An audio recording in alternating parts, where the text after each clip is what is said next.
Hearing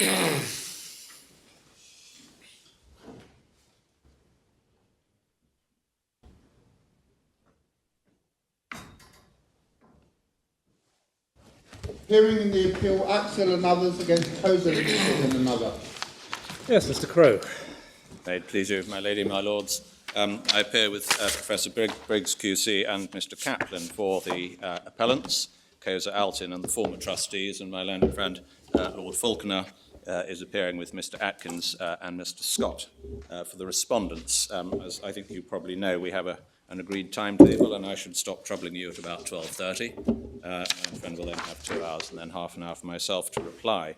In terms just of approach, we were going to make some short preliminary observations and then take you through the relevant legislation and the case law, then the pleaded claim, and then deal with the two aspects of the appeal by Koza Ltd in relation to what's been called the authority claim, and then the appeal by the former trustees in relation to the entirety of the claim against them.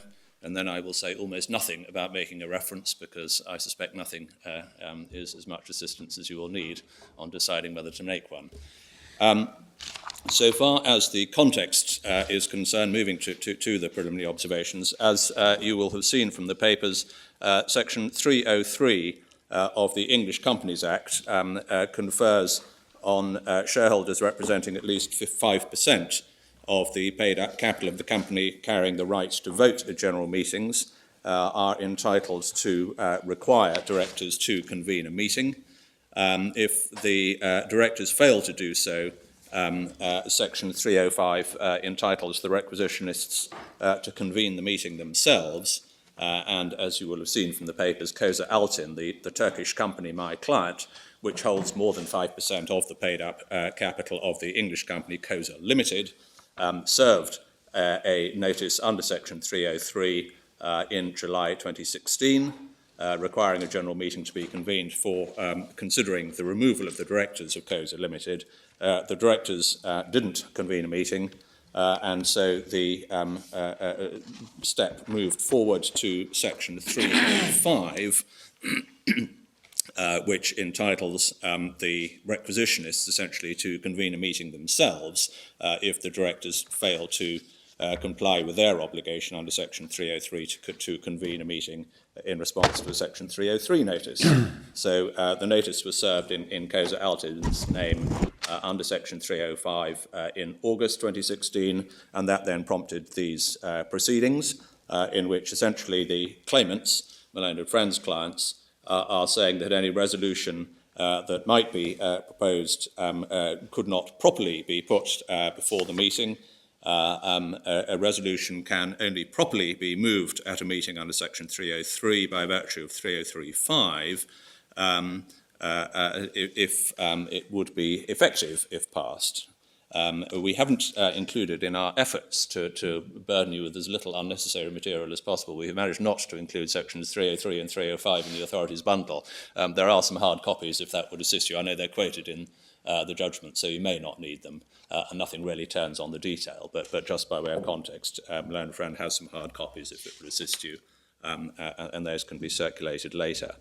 In any event, the claim that has been brought, as I'm sure you appreciate, has two aspects to it. One is the assertion that the efficacy of the proposed resolutions does not satisfy the test under Section 303(5), because it is said that the directors have weighted voting rights and no resolution for their removal could be passed without their approval, and that has been described as the English company law claim. But separately, the claimants also say that the English court should in any event not recognise the authority of the individuals who authorised the 303 and 305 notices to be served, and that has been described as the authority claim. Just in terms of procedure, the claimants initially applied for leave to serve the proceedings out of the jurisdiction, or alternatively for a ruling that they did not need leave because they have the right to rely on the exclusive jurisdiction of the court. In the event, they didn't pursue the application for leave and relied instead entirely on their argument that the English courts have exclusive jurisdiction, which leads simply to the first observation, for what it is worth, which is that this hearing is, in one sense, it was, in one sense, avoidable, because, of course, if the claimants had pursued their application for permission to serve out, then the hard-edged point of law in relation to exclusive jurisdiction would not have arisen. But we are where we are. We don't know why the claimants chose to go down the road they did. It may have been that they wished to avoid the merits aspect that would come into play in relation to an application for leave to serve out, but there's no need to speculate as to their motives. We are where we are, as I say, and there is a hard-edged issue in front of you. And the second preliminary observation, which I'm sure you already have clearly on board, is that the issue relates entirely to the question of exclusive jurisdiction. This is not a dispute as to whether the English court is a suitable venue for the hearing of this dispute. And we merely mention that because there are some remarks which, on analysis, are really jury points in my learned friend's case, pointing out how suitable the English court is to decide issues of English public policy, which is what the authority claim substantially is going to involve. But the question of suitability in that sense is not the issue. The question is a hard-edged question under the regulation as to whether or not the claims fall within the exclusive jurisdiction of this court. And the final preliminary points that we just wanted to get across, again, I'm sure they are already well in your minds, are these, that first of all, Koza Ltd, the Turkish company, is a shareholder in Koza Ltd with more than 5% of the paid-up share capital. As it happens, considerably more than that. The second, as a result, is that Koza Ltd, as a corporate entity, is entitled to exercise the powers conferred by sections 303 and 305 of the Companies Act, 2006. And the third point is that the identity of the corporate officers of Koza Ltd, a Turkish company, is a matter of Turkish law.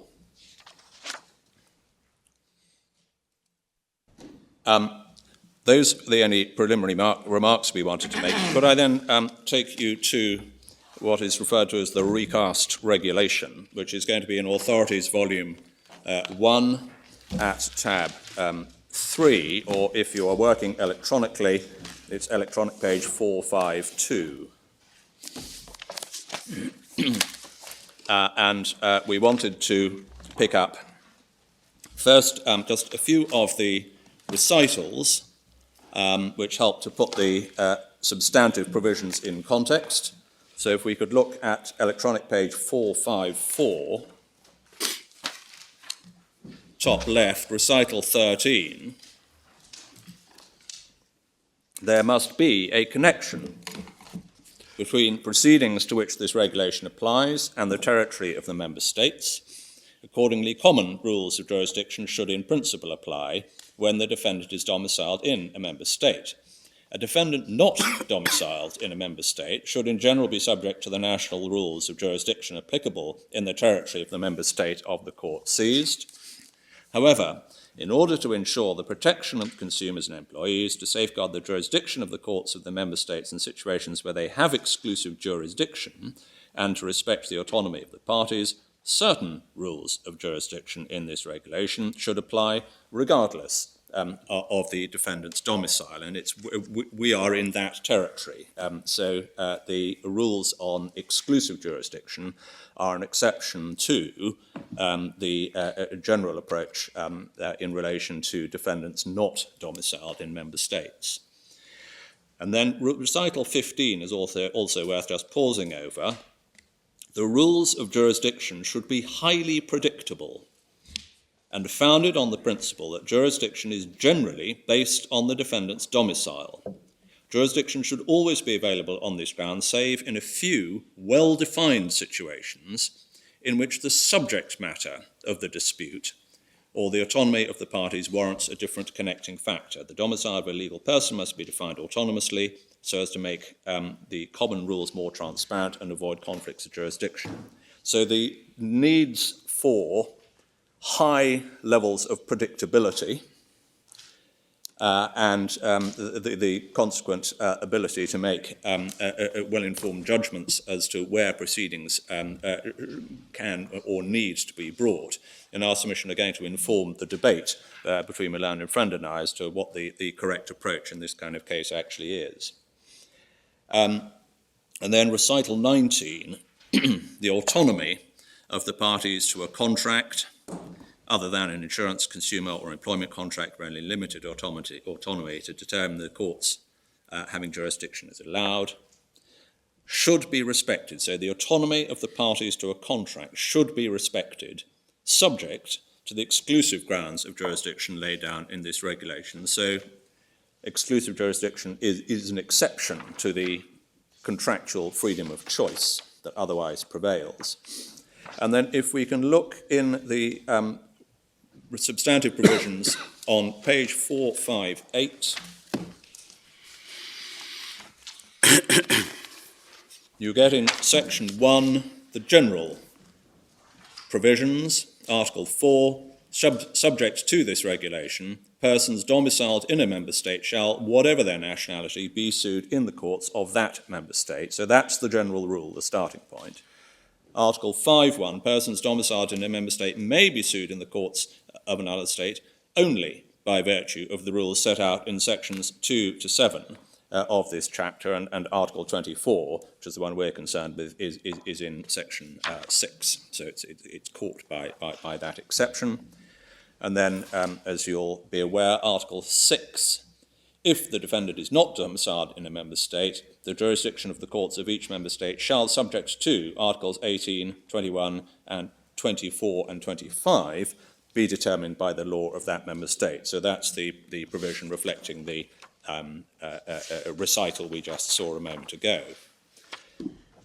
Then Article 8, we don't need over the page, we don't need to dwell on, but you will be aware that there is the provision under Article 8 where persons domiciled in a member state may also be sued in another member state if he's one of a number of defendants. It's the sort of the equivalent of the necessary and proper parties type provision. The detail of it doesn't matter for our purposes, but the fact that it's there may be relevant. And then if we go on to page 461, we have section 6, exclusive jurisdiction, Article 24. The following courts of a member state shall have exclusive jurisdiction regardless of the domicile of the parties.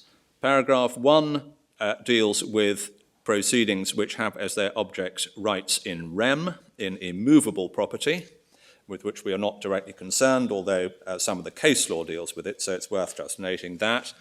And then paragraph 2 is the one that we are concerned with, in proceedings which have as their object the validity of the Constitution, the nullity or the dissolution of companies or other legal persons or associations of natural or legal persons, or the validity of the decisions of their organs, the courts of the member state in which the company, legal person or association, has its seat.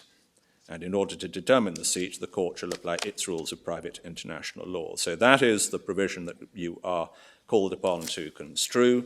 Proceedings which have as their object the validity of the Constitution, nullity or dissolution, or the validity of the decisions of their organs. And then just again to note, although we are not needing to construe, 3, in proceedings which have as their object the validity of entries in public registers, and 4, proceedings concerned with registration or validity of patents. And then 5, in proceedings concerned with the enforcement of judgments, the courts of the member state in which the judgment has been or is to be enforced. Article 25, if the parties, regardless of their domicile, have agreed that a court or the courts of a member state are to have jurisdiction to settle any disputes which have arisen or which may arise in connection with a particular legal relationship, that court or those courts shall have jurisdiction, unless the agreement is null and void as to its substantive validity under the law of the member state. But then we go on to paragraph 4 of Article 25 at the top of the right-hand column. Agreements or provisions of a trust instrument conferring jurisdiction shall have no legal force if they are contrary to Articles 15, 19 or 23, or if the courts whose jurisdiction they purport to exclude have exclusive jurisdiction by virtue of Article 24. So Article 24, the exclusive jurisdiction provision, trumps contractual agreement between the parties. And then Article 26, apart from jurisdiction derived from other provisions of this regulation, a court of a member state before which a defendant enters an appearance shall have jurisdiction. This rule shall not apply where appearance was entered to contest the jurisdiction, or where another court has exclusive jurisdiction by virtue of Article 24. So neither by prior contractual agreement nor by subsequent submission to the jurisdiction can the choice of the parties override the exclusive jurisdiction conferred by Article 24. And then Article 27, where a court of a member state is seized of a claim which is principally concerned with a matter over which the courts of another member state have exclusive jurisdiction by virtue of Article 24, it shall declare of its own motion that it has no jurisdiction. So that is the, in a sense, the mirror image of the corollary to Article 24. Article 29, over the page, without prejudice to Article 31(2), where proceedings involving the same parties are brought in the courts of different member states, any court other than the court first seized shall of its own motion stay its proceedings until such time as the jurisdiction of the court first seized is established. So that's the lis pendens rule. And then Article 30, where related actions are pending in the courts of different member states, any court other than the court first seized may stay its proceedings. So Article 29 is essentially mandatory in its effect if if proceedings do fall within its terms, that is, same cause of action between the same parties. There's a mandatory regime, but Article 30 then also gives a discretionary power to stay, even if there's a difference between, some difference between maybe the causes of action or between the identity of the parties, and so the matter is not covered expressly by Article 29. Under Article 30, there's a discretionary power to stay. And then finally, I think we can just look briefly at Article 45, which is electronic page 466. On the application, bottom right of the page, Article 45(1), on the application of any interested party, the recognition of a judgment shall be refused, ... if you can turn over to E,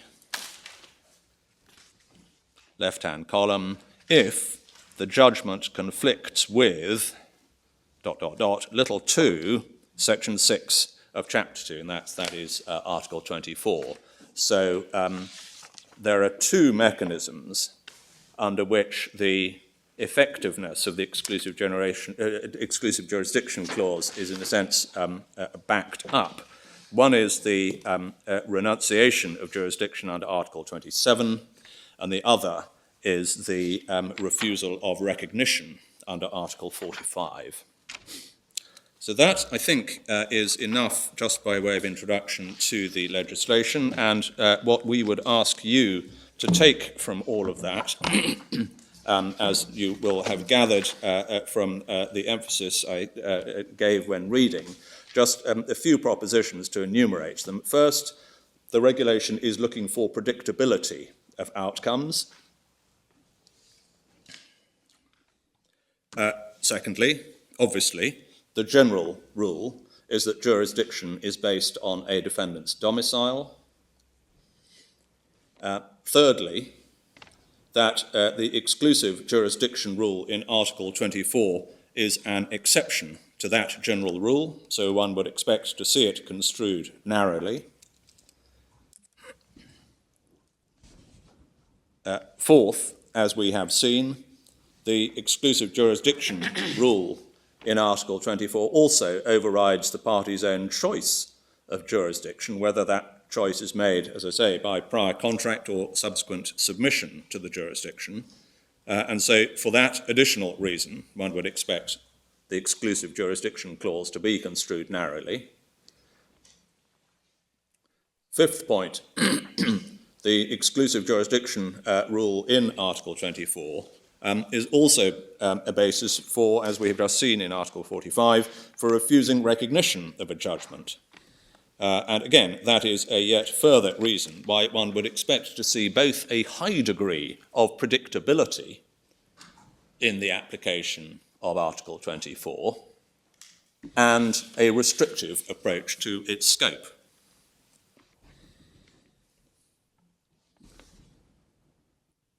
Because obviously the risk, if you adopt a test for the application of Article 24, which is either or both of expansive or imprecise, you are risking producing different views in different courts as to its application.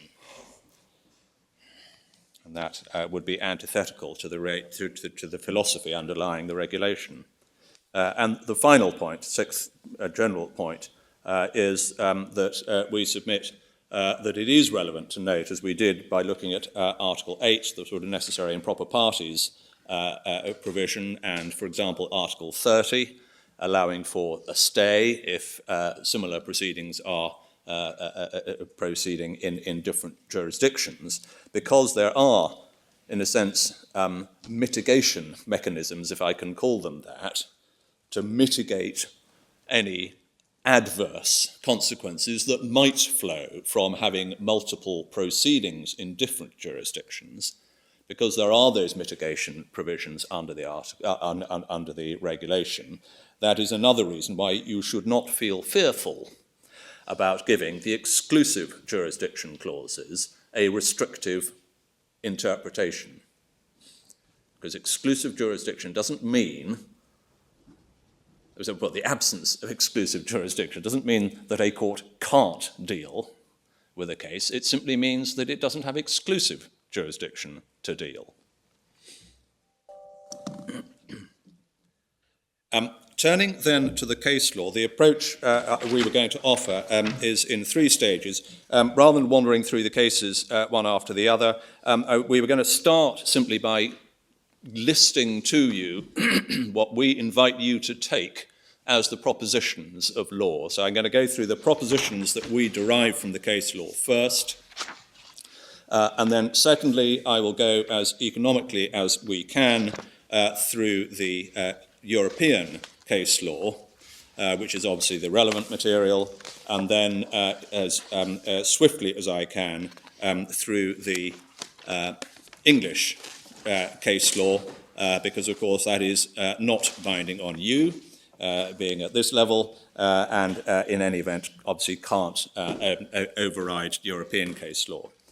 So starting with the propositions, the first is that for the purpose of Article 24.2, the one we are concerned with, the object of any proceedings, you'll recall that the article is, it operates by reference to proceedings which have as their object the validity of so-and-so.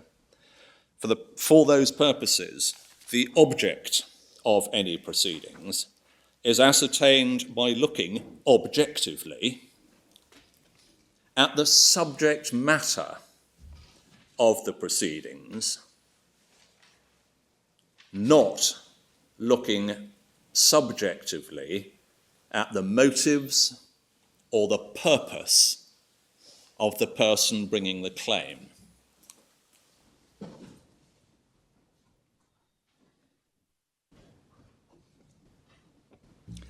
The second proposition, which emerges very clearly from the case law, is to confirm the a priori assumption one would have reading the regulation, which is that since Article 24.2 is an exception to the general rule, it must be given a narrow or strict interpretation, which is no broader than is required by its purpose.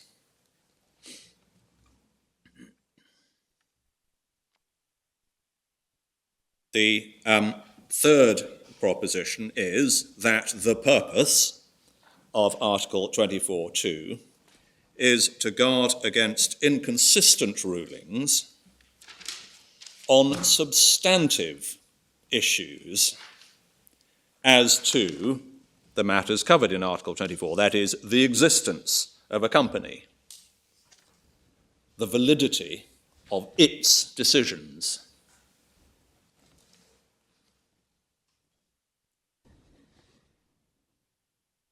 The fourth proposition is that the corollary to that is that Article 24.2 is liable to be engaged, principally, if not only, in cases which raise for determination issues of domestic company law, that is, the law of the jurisdiction of the company's seat, or of the company's internal administration under its Articles of Association.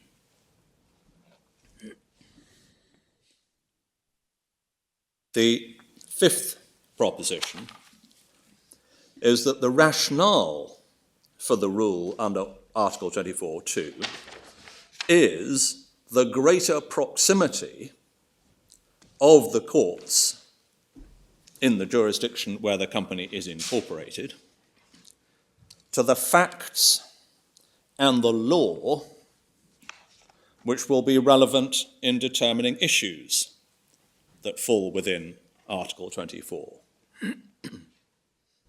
You will repeatedly see the case law talking about the courts of the member state of the jurisdiction of incorporation being best placed to deal with the law and the facts of the issues that fall within 24.2.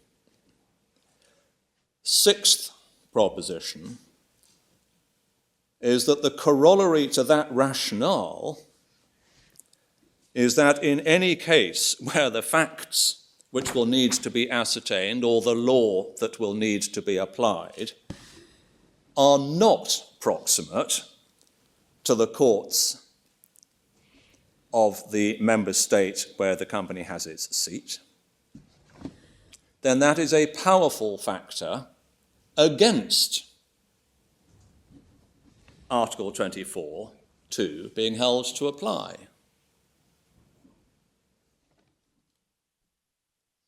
And the seventh, and for our purposes perhaps the most important proposition, is this, that when analysing the case law, we submit that a clear distinction needs to be drawn between, on the one hand, proceedings which involve a single head of claim with perhaps some ancillary issues, and on the other hand, proceedings which involve multiple distinct heads of claim. And we say the distinction is that in the one case, where there are proceedings which involve a single head of claim, the question is whether the proceedings, whether the action as a whole, is principally concerned with matters falling within Article 24.2, even though there may be ancillary issues, which, for example, raised by way of defence, which do not fall within Article 24.2. So where you have a single head of claim case, you look to see what the action is principally concerned with, and that is what you will see referred to occasionally as the overall classification test or the overall evaluative judgment test. But on the other hand, where you have proceedings which involve multiple distinct heads of claim, the court must analyse each head of claim separately in order to ascertain whether it falls within Article 24.2. And the court cannot treat Article 24.2 as conferring exclusive jurisdiction to the proceedings as a whole if distinct claims are made, some of which do not fall within the article, because that is giving the article an expansive interpretation which is not justified and indeed is contrary, as we will see, to the case law. So you can and do have an analysis under which, where there are claims, where there are proceedings involving multiple distinct claims, some claims are and some claims are not within the exclusive jurisdiction of a member state. And you should feel no concern about reaching that as a conclusion because of the mitigation measures that are available. Conferring exclusive jurisdiction isn't defining the ultimate jurisdiction of the court. A court can have exclusive jurisdiction in relation to one head of claim, and other heads of claim can be brought in, for example, by the national law, domestic law, procedural provisions about joinder of parties or conjoinder of actions. The only question we are concerned with is a strict interpretation of the exclusive jurisdiction of the courts under Article 24. Can I then very briefly take you through the relevant case law of the European courts in chronological order? Just before you do, what is the conceptual basis upon which you identify separate heads of claims? Can I just give you an example? Suppose that an English company seeks to have declared the invalidity of a shareholders' resolution on two distinct grounds.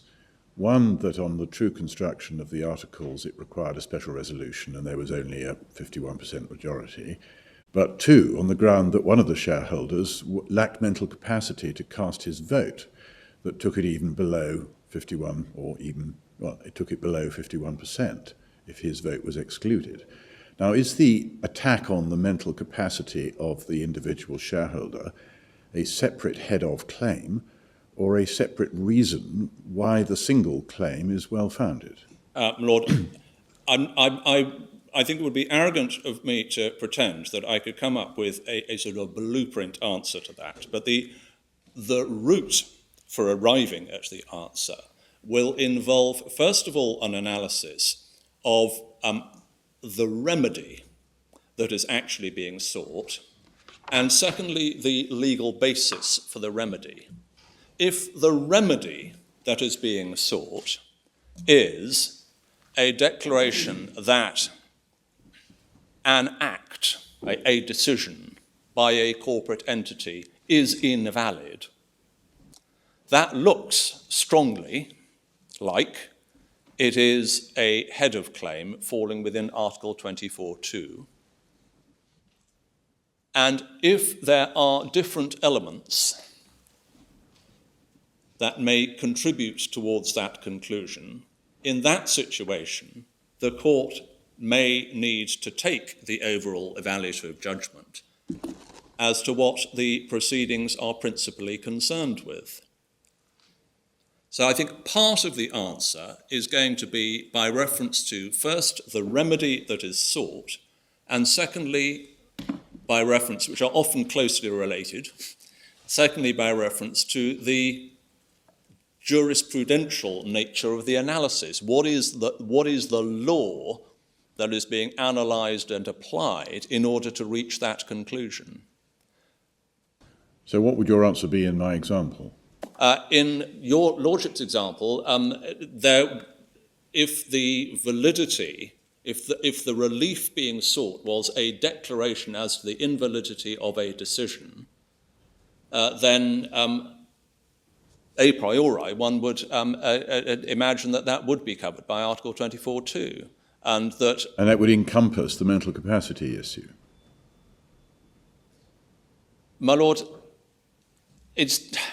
analogies are never entirely easy to do with, particularly on one's feet, because one could certainly think of an analysis which involves saying that in a sense is not an ancillary legal argument for reaching that conclusion, but a separate claim. And it isn't easy. I'm not suggesting it is easy, and one can come up with more, no doubt, difficult explanations. But as I say, one can come up with more difficult sort of analogies to try and test the parameters. But the analysis that we suggest needs to be undertaken is to identify whether there is, and it's actually not a difficult one in this case, but the analysis that needs to be undertaken is to ascertain whether or not there is a single head of claim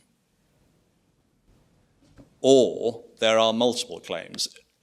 There plainly are, as we will see from the case law, much easier examples which illustrate the point, where you have a claim based in tort and in contract and for unjust enrichment. So where the concepts are in domestic law actually different causes of action, then the answer will be quite easy to arrive at. One reason why it's difficult to offer a sort of, as I say, a blueprint answer to that is that obviously the analysis as to what does or doesn't fall within Article 24.2 is a matter of European law. So the answer has got to be applicable uniformly in other member states. And it would be perhaps dangerous to try answering the question entirely with the spectacles of UK legal framework in place. Because if one only thinks about English causes of action, you may be coming up with a definition which doesn't apply quite so well in other jurisdictions. And even within the UK legal system, of course, one can have claims that don't actually involve causes of action as such. One can have legal proceedings which seek declaratory relief, which are very difficult to classify in terms of, what is the cause of action. So the reason why we've offered this expression of a head of claim rather than a cause of action is that we're trying, in a sense, admittedly, avowedly using a slightly imprecise term, but a term which is intended not to be shackled to domestic law concepts of a particular cause of action under the common law here, or under statute or anything else. I wonder if we might perhaps consider Lord Briggs's example a little more, because it may be a very helpful one. If we envisage the situation where the only ground of impugning the validity of a shareholder's resolution is that a critical shareholder lacked capacity, mental capacity. One could imagine that the shareholder, say, for example, he's a French shareholder, he may have entered into contracts, may have granted dispositions of various kinds. Now, questions as to validity of his contracts or his dispositions and so forth, his capacity in general would ordinarily be a matter for the French court. Yes. And a British court, an English court, would have no business making an order which impugned the validity of, for example, a transaction of that kind. On the other hand, if this is the basis on which a shareholder's resolution is being impugned, then the question of the validity of a resolution would appear to fall within Article 24.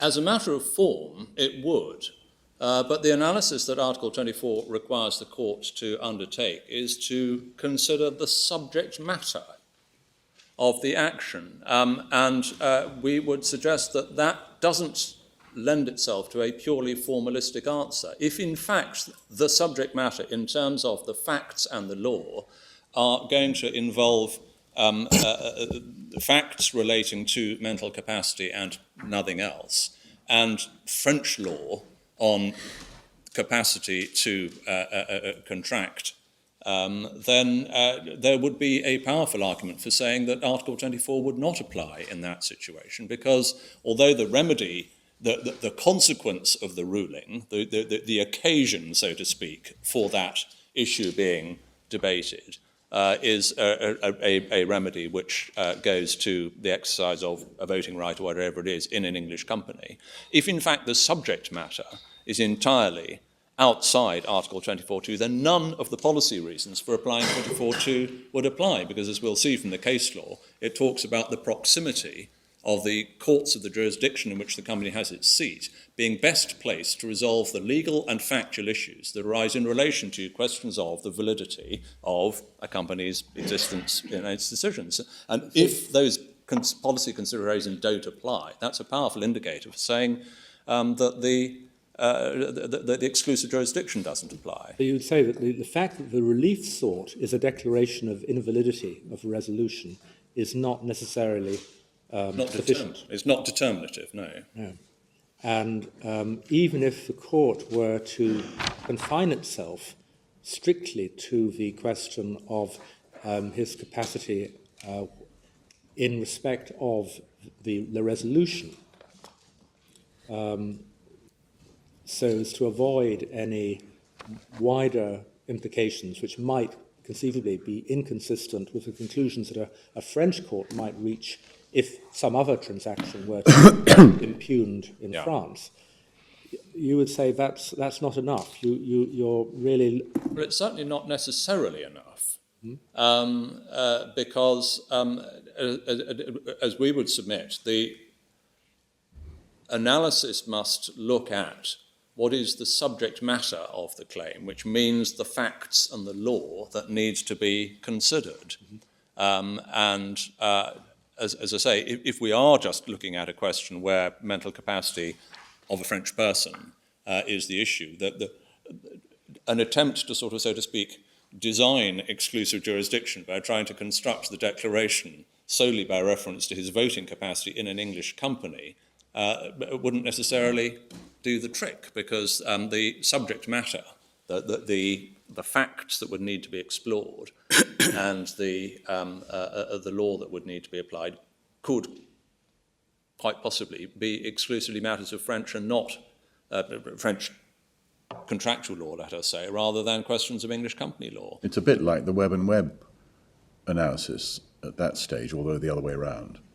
The relief sought in Webb and Webb was the ownership of a flat in Marseille, I think it was. But the issues are all about an English trust. Yeah, absolutely. I share concerns that are being expressed about the predictability of this head of claim concept. I mean, you've emphasised rightly the importance of predictability. Yeah. But just the conversation that we've been having for the last few minutes seems to militate against that predictability. And I wonder if we are talking about a head of claim here at all, or whether it is simply an issue which is relevant to proceedings which have as their object the validity of the decision of the organ. I don't think anybody would pretend that any of the solutions that are being proposed avoid difficult decisions being made. What we would suggest, however, is that if you do have claims in which there are multiple different heads of claim, for example, in contract, in tort, and in unjust enrichment, the complexity of the decision, and one can see the knots that Mr. Justice Knox got tied into in New Therapeutics and the court was grappling with in Grupo Torres, as we'll see. The difficulty of working out how you analyse what is the principal subject matter of proceedings which have multiple claims is simply expanded.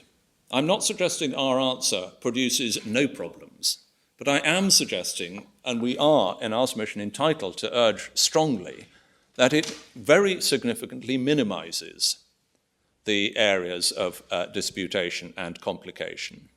And it also operates, one of the other aspects of the analysis that is being offered from the other side is that it seems to work on an unstated, and we would suggest an unjustified assumption that all claims, all proceedings which embrace multiple claims must, as a matter of definition, be principally about one thing or another.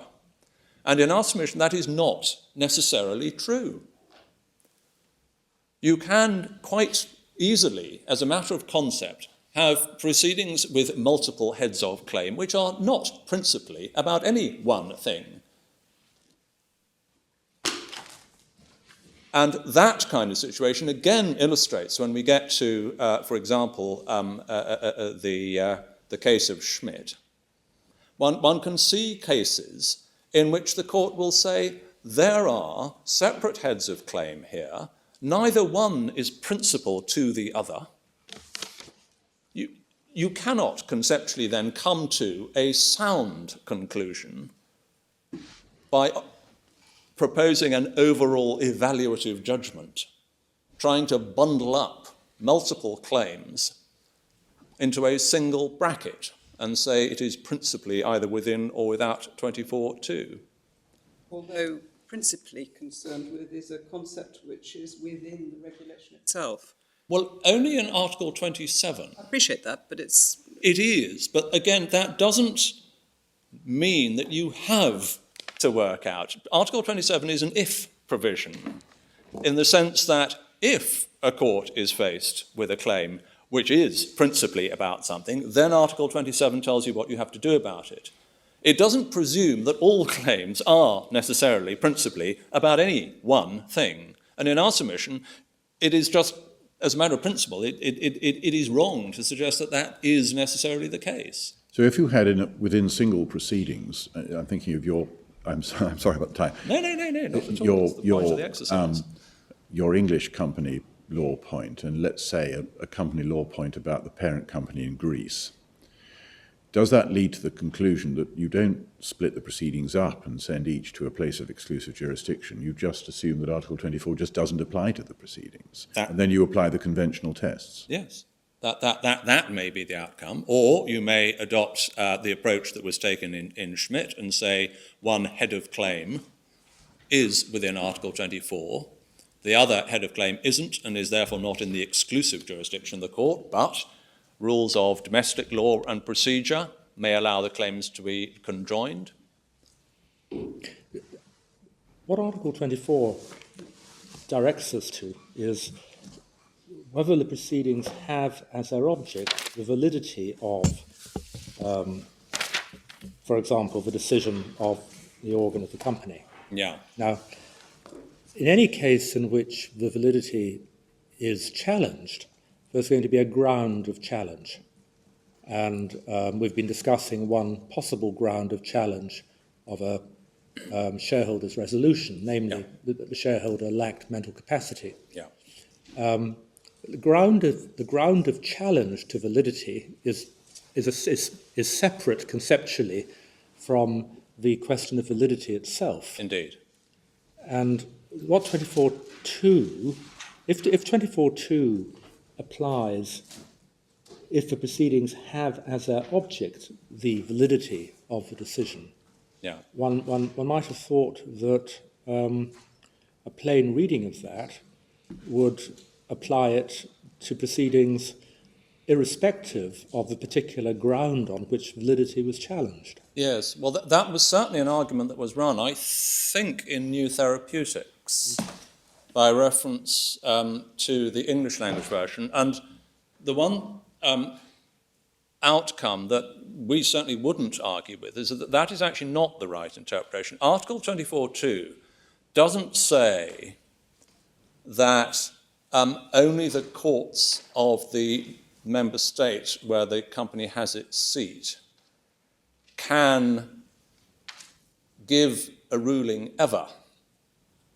on a question of validity. It isn't that hard-edged. It is not saying only the courts of that member state can make that ruling.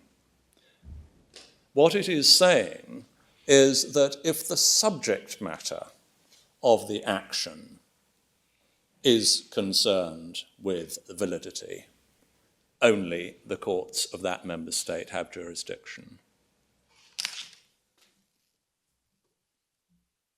And Mr. Justice Knox, I think, reached that conclusion by reference to the German and French.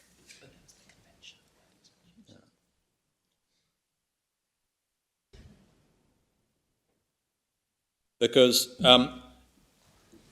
and one can see that in the BVG case to an extent. Because you may recall, I think I'm probably going to be dealing with the case law on my feet without even opening any of them at this rate, but you may remember that the BVG case was a claim by a bank on a swaps contract against a German public authority. The German public authority, by way of defence, said, ultra vires, very sorry, we'd love to pay, but we can't. And the question then arose, the German public authority said, therefore, this case falls within Article 24, where a German public authority and the object of the proceedings is principally concerned with the validity of our decision to enter into the contract. And what the European Court said in answer to that is no. The subject matter of these proceedings is a contractual claim. An ancillary issue on ultra vires is raised by way of defence. But the claim, it's a single head of claim case. It's a contract case by the bank under a contract which has got an English choice of law clause in it. And it's an illustration, actually, of a lot of the points that we've been talking about and looking at. The importance of, for example, in that case, giving effect to the contractual choice of the parties, and the need, therefore, to give Article 24.2 a narrow interpretation. And what the European Court said in BVG is that the claim is a contractual claim. The fact that an ancillary issue is raised, which will require the English court to express a view on a point of German ultra vires law as to the capacity of a German public authority to enter into these contracts, the fact that that will be an issue doesn't pull the case out from the contractually agreed jurisdiction of the English courts.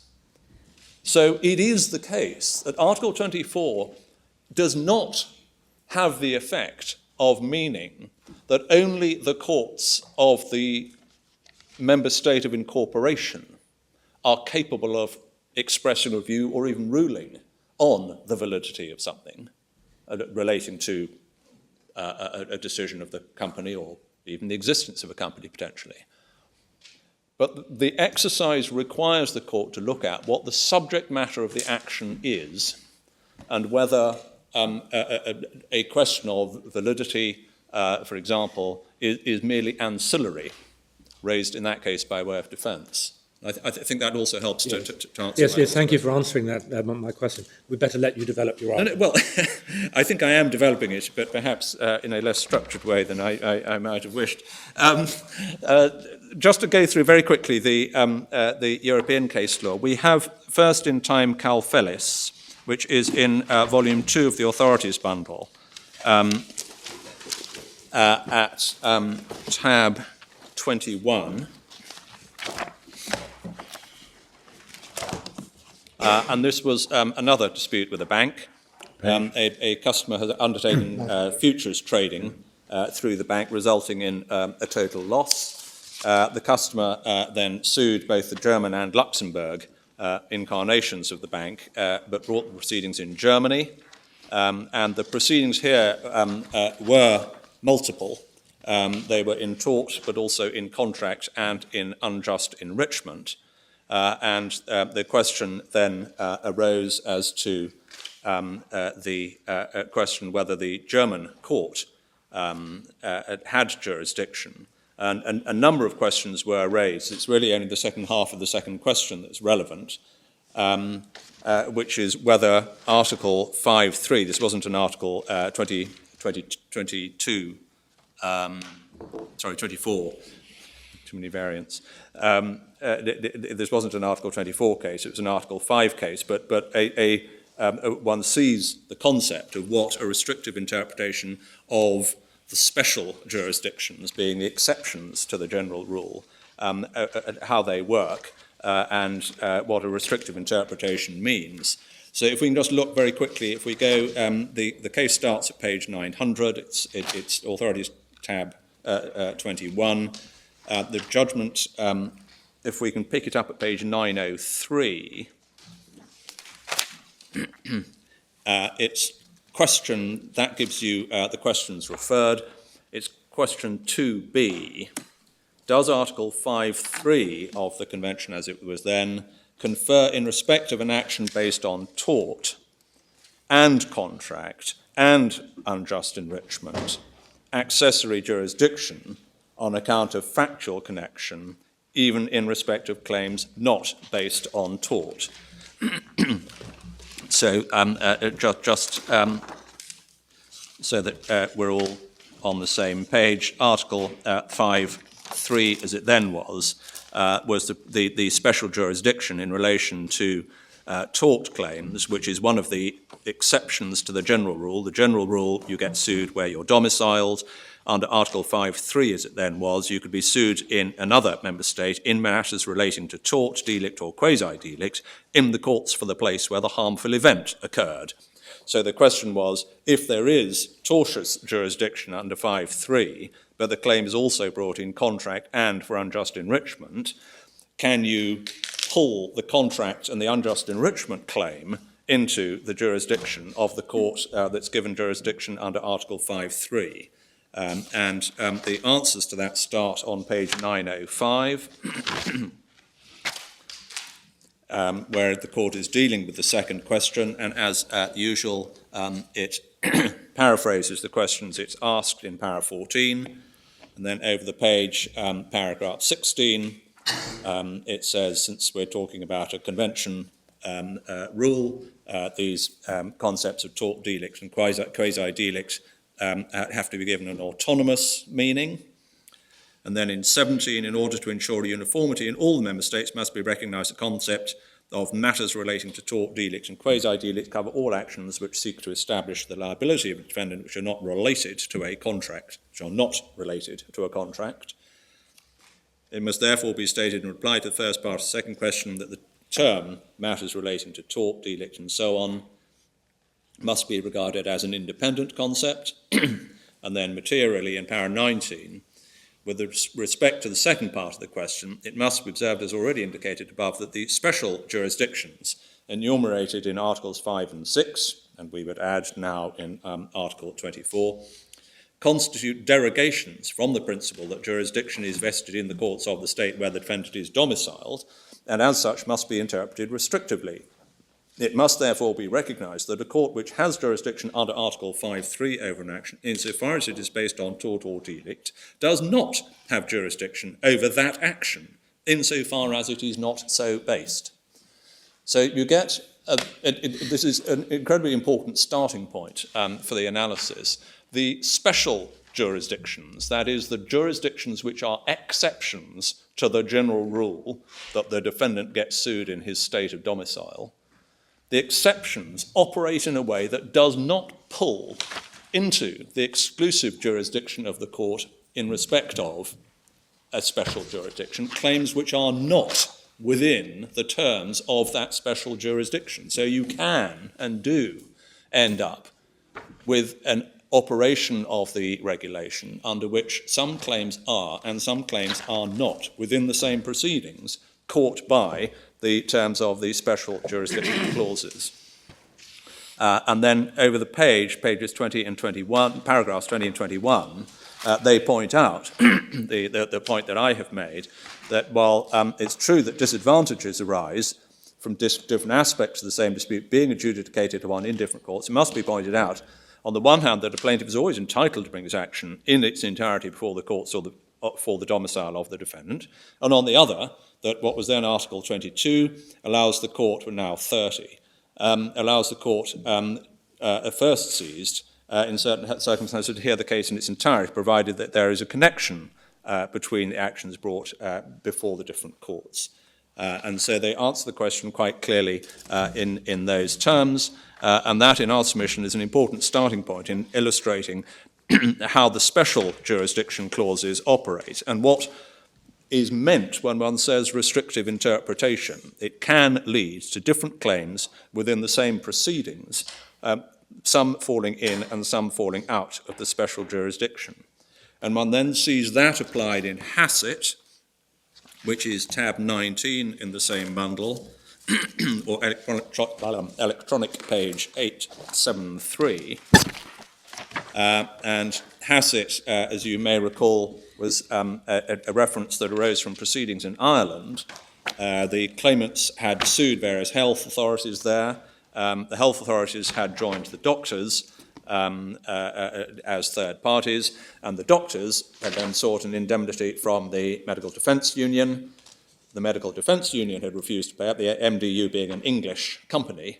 The MDU had refused to pay up, and the doctors had joined the MDU to the Irish proceedings on the grounds that the refusal to pay infringed their rights under the MDU's Articles of Association. So it was said that it was a decision under the Articles in respect of the doctors' rights, and on that basis the MDU applied to have its joinder set aside on the ground that the doctor's claim against it fell under the exclusive jurisdiction of the English court, it being an issue going to the validity of a decision of the MDU under its articles. That point then gets referred, and if we go in the bundle to electronic page 883, you see where the point is the question that is referred, and over the page the discussion begins, questions referred for a preliminary ruling, and as always they paraphrase the question in the first paragraph, and the wording for our purposes is important just to see. It looks a little bland, but it contains some important concepts. By that question, the National Court is essentially asking the court whether point 2 of Article 22, which is what is now 24.2, is to be interpreted as meaning that proceedings, such as those at issue before the referring court, in the context of which one of the parties alleges that a decision adopted by an organ of a company has infringed rights that it claims under that company's Articles of Association, concern the validity of the decisions of the organs of a company within the meaning of that provision. And then it refers to the need to adopt an independent interpretation. And then in 18, importantly, they refer to the recitals, which talk about the general rule that we're now familiar with, being always available, save in a few well-defined situations in which the subject matter of the litigation or the autonomy of the parties warrants a different linking factor. Such situations must accordingly be interpreted strictly. And then in 19, I won't read it all, but in the middle of that paragraph, what that means is explained, they must not be given an interpretation broader than is required by their objective. And that's a catchphrase one sees repeated. And then the purpose of the rule in para 20, last 3 lines. The objective pursued is one of centralising jurisdiction in order to avoid conflicting judgments being given as regards the existence of a company or as regards the validity of the decisions of its organs. And that then leads on to 21. The courts of the member state in which the company has its seat appear to be those best placed to deal with such disputes, inter alia because it is in that state that information about the company will have been notified and made public. Exclusive jurisdiction is thus attributed to those courts in the interests of the sound administration of justice. 22, it cannot be inferred from the principles referred to in the preceding paragraph that in order for 22.2, 24.2 as it now is, to apply, it is sufficient that a legal action involves some link with a decision adopted by an organ of a company. That is then expanded on, and in 26 it follows, as was rightly pointed out by the doctors and by the Commission, that the provision must be interpreted as covering only disputes in which a party is challenging the validity of a decision of an organ, of a company, under the company law applicable, or under the provisions governing the functioning of its organs as laid down in its Articles of Association. And that may provide the answer to the French mental capacity issue.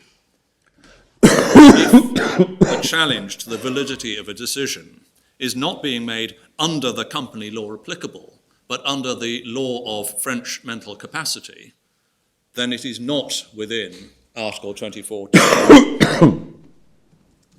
So we would submit that the outcome in that case is important for the purposes of these proceedings, because it was, as you will have seen, a case which can probably be regarded as involving multiple claims. There was a negligence action by patients against a health authority. There were third-party proceedings between the health authority and the doctors, and then there was the doctor's claim against the MDU. So there were different claims by different parties. If the correct approach in that situation was for the court to view the proceedings as a whole and to make an overall evaluative judgment, which is the phrase we see from the other side, of what the proceedings as a whole were about, then the answer would have been incredibly simple and short, and the court indeed would have given that answer. But that is exactly not the approach the court took. The court didn't step back and say, well, we've got a claim here which is in Ireland largely about medical negligence. It's a claim by patients against against health authorities, and by the health authority against the doctors. That's largely what the claim is going to be about. The question of the validity of the decision by the MDU is ancillary to that, and therefore viewed as a whole.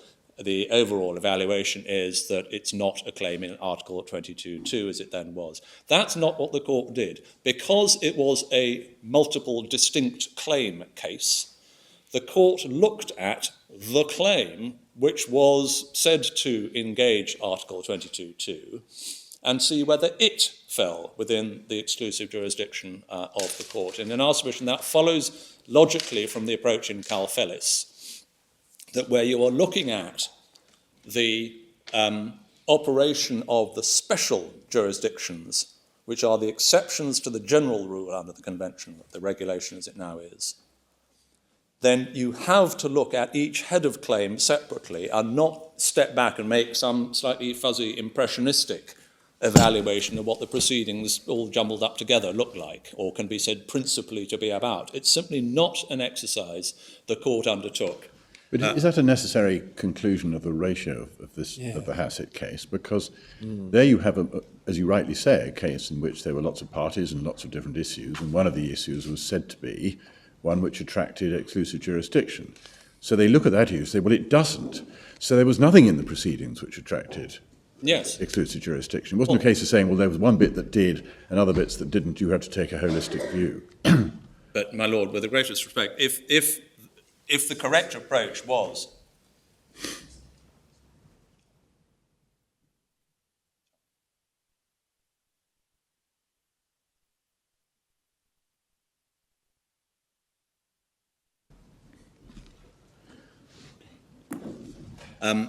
Lord, if the correct approach was this overall evaluation, one would have expected that to feature as an explanation of why it was not within Article 22.4, because it would have been a far easier route. Well. And for the court to have said nothing about that at all in our submission is a very powerful indicator that it is not the correct approach. It would be a very odd judgment if, in fact, there is an elephant in the room which isn't mentioned. If in all cases the correct approach is an overall evaluation, one would have expected that to be the ratio of this case. This is really an authority about what's meant by the validity of a decision. And it's interpreted as meaning whether or not it's intra vires. And the complaint made by the doctors didn't go to the vires of the decision at all. They were complaining that it was in breach of contract. Yes. So there was no question of validity in a company law sense arising at all. Well, that is also true. But as I say, but whereas our present case, for example, does raise a question about validity in a company law sense. it does that in relation to the English company law claim. That is absolutely true. My Lord, the next case chronologically was BVG, which is in the authorities bundle at tab 15. I think to a significant extent I've probably already foreshadowed what I was going to say about that. So it starts at page 813, and the relevant passages are starting at page 818. And you'll see the analysis is given paragraph 24, where they say the National Court asks the question on the basis that the finding BBG pleads that its own decisions are invalid as a collateral or preliminary issue. In paragraph 25, the analysis is that according to the National Court, the subject matter of both sets of proceedings comprises the contractual claim based on the rights to payment. And then, just taking it very quickly, on the next page, you'll see... no, sorry, I think I said it was new therapeutics. It is the passage I was thinking of when I answered a question from my Lord Reid about the scope of Article 22, as it then was, being limited to any expression of view about the validity of an organ's decisions. It's paragraphs 26 to 29 of this judgment is the passages I was thinking of. No, I'm sorry, I thought it was new therapeutics, it's not. But one then goes on in paragraph 30, talking about the general rule. This being an exception, you then need a strict interpretation, and that refers back to Hassett. And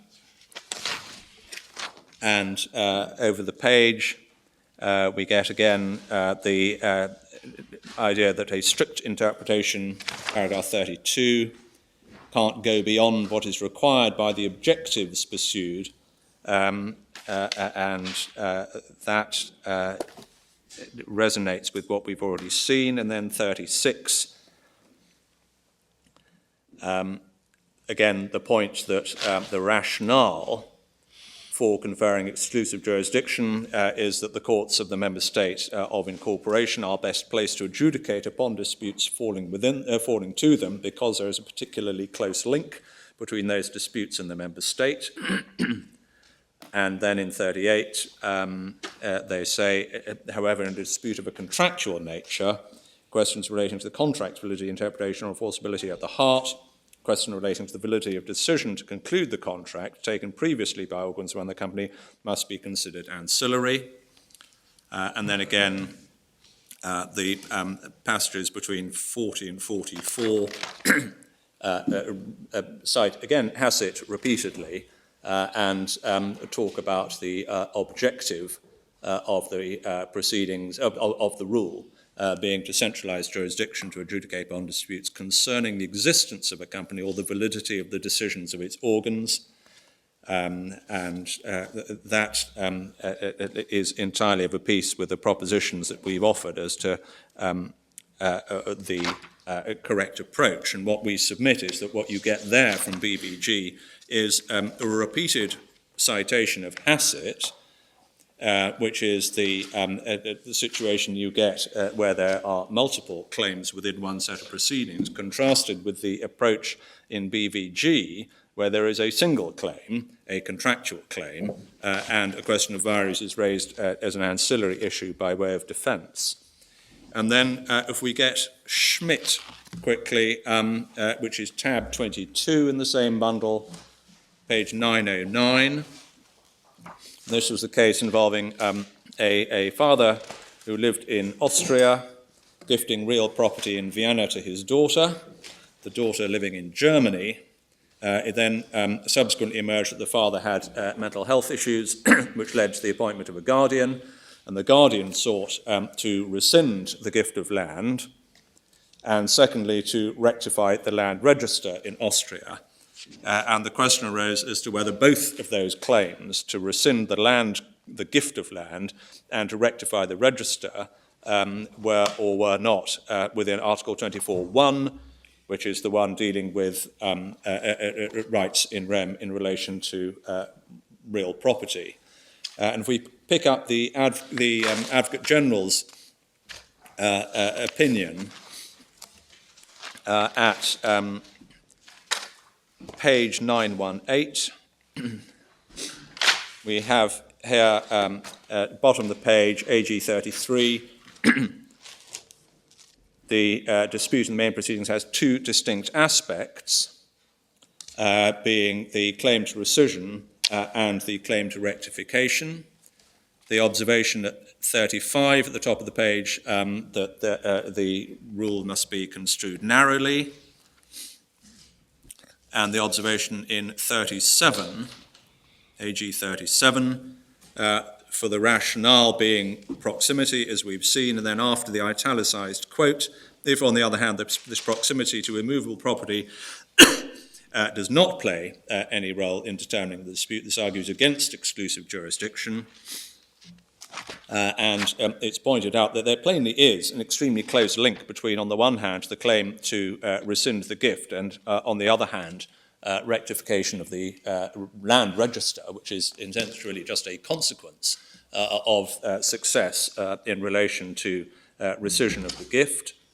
But over on page 920, the question is asked 3/4 of the way down, applicability of Article 24.1 of the Brussels Convention to the entire proceedings. And at 47 and 48 and through to 50, I'm not going to read them out, but those are important analyses in our submission, indicating that because a strict approach is required, it is not justified to pull within the exclusive jurisdiction of Article 24.1 the entirety of a claim, simply because one element of it, one of two distinct elements, is within the article, even though those two elements are extremely closely connected. So the claim to rectify the register was within 24.1, but the claim to rescind the gift, which is the precondition to rectifying the register, was not. And the recommendation, which is then adopted in the judgment, is that one claim is and one claim is not within the exclusive jurisdiction of the court, of the Austrian court. And the judgment, you'll see, starts at page 923. The relevant passages, if I can, in the interest of speed, simply commend to you page 927. It's really paragraphs 27 through to 33.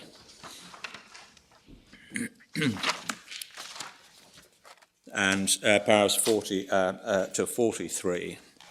I could take the next one again a bit quickly, just in the interests of time. More recently, the case of Eon, which is, we've got the AG and the decision of the court, this time separately. So we've got the AG's opinion at tab 17. But if we could go to the judgment, which is tab 16, so page 823. So here we have, we're back to squeeze-out provisions in shareholders between companies and minority shareholders. That in Eon, what had happened was that a Czech company had decided to exercise its power to squeeze out a minority shareholder, requiring them to sell their shares, and a resolution was passed defining, so to speak, the consideration payable. The shareholders brought proceedings in the Czech courts challenging the reasonableness of that consideration. And although Czech law said that any challenge to the consideration did not result in the invalidity of the decision, what the European court said was that the dispute did fall within Article, what was then 22.2, because it in fact involved a challenge, a partial challenge to the validity, because the amount of the consideration was part of the resolution. So although under domestic Czech law, the actual validity of the full validity, so to speak, of the resolution was not impugned. The fact was that because the challenge was to the partial validity of the resolution for the squeeze-out by reference to the consideration payable, the provision did fall, the dispute did fall within the regulation. And the relevant passage is really the whole of pages 827 to 828 that give the court's reasoning. And they're entirely of a piece with what we've seen. The starting point is the general rule. Exceptions to be construed strictly. The objective and the purpose of the regulation is to produce highly predictable outcomes. The rationale for conferring exclusive jurisdiction is the assumed close link between the courts of the jurisdiction of incorporation and the seat of the company, which are therefore, and so those courts are therefore best placed to deal with questions of the existence of a company or as regards the validity of the decisions of its organs.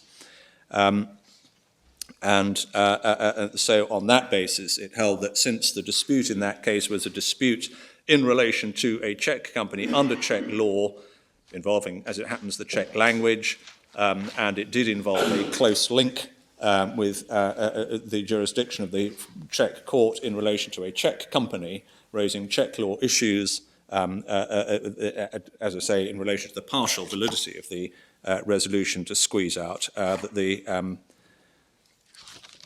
the article therefore applied. That gives you a quick canter through the European case law. Lords and my lady, the written case we have prepared for you gives a brief run through the domestic case law, New Therapeutics, Grupo Torras, BBG, Blue Tropic, in the interest of time, I'm not going to go back to those. I think if I could just commend to you what we say in our written case. The one we have not dealt with, which I'll just mention briefly, is the case of Zavarco, which is in the other authorities volume 1, at tab 14, electronic page 794.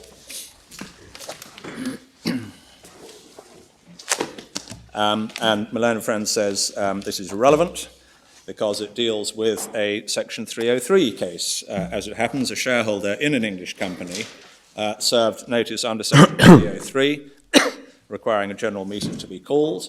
The company's answer was twofold. They said his shares were unpaid and that a further allotment of shares had in fact reduced his holding below 5%.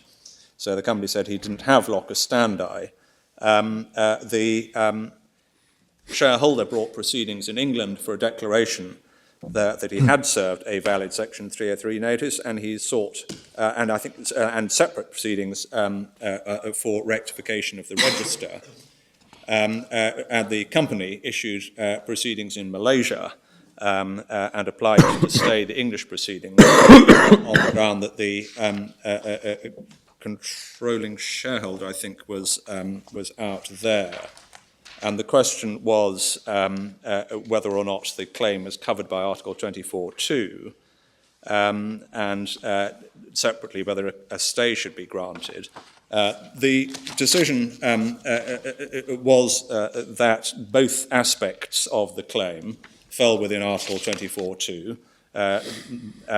The question of the validity of the Section 303 notice was directly in play, both in relation to the declaration that was sought that he had served a 303 notice and the claim to rectify the register that he brought to set aside the allotment diluting his shares.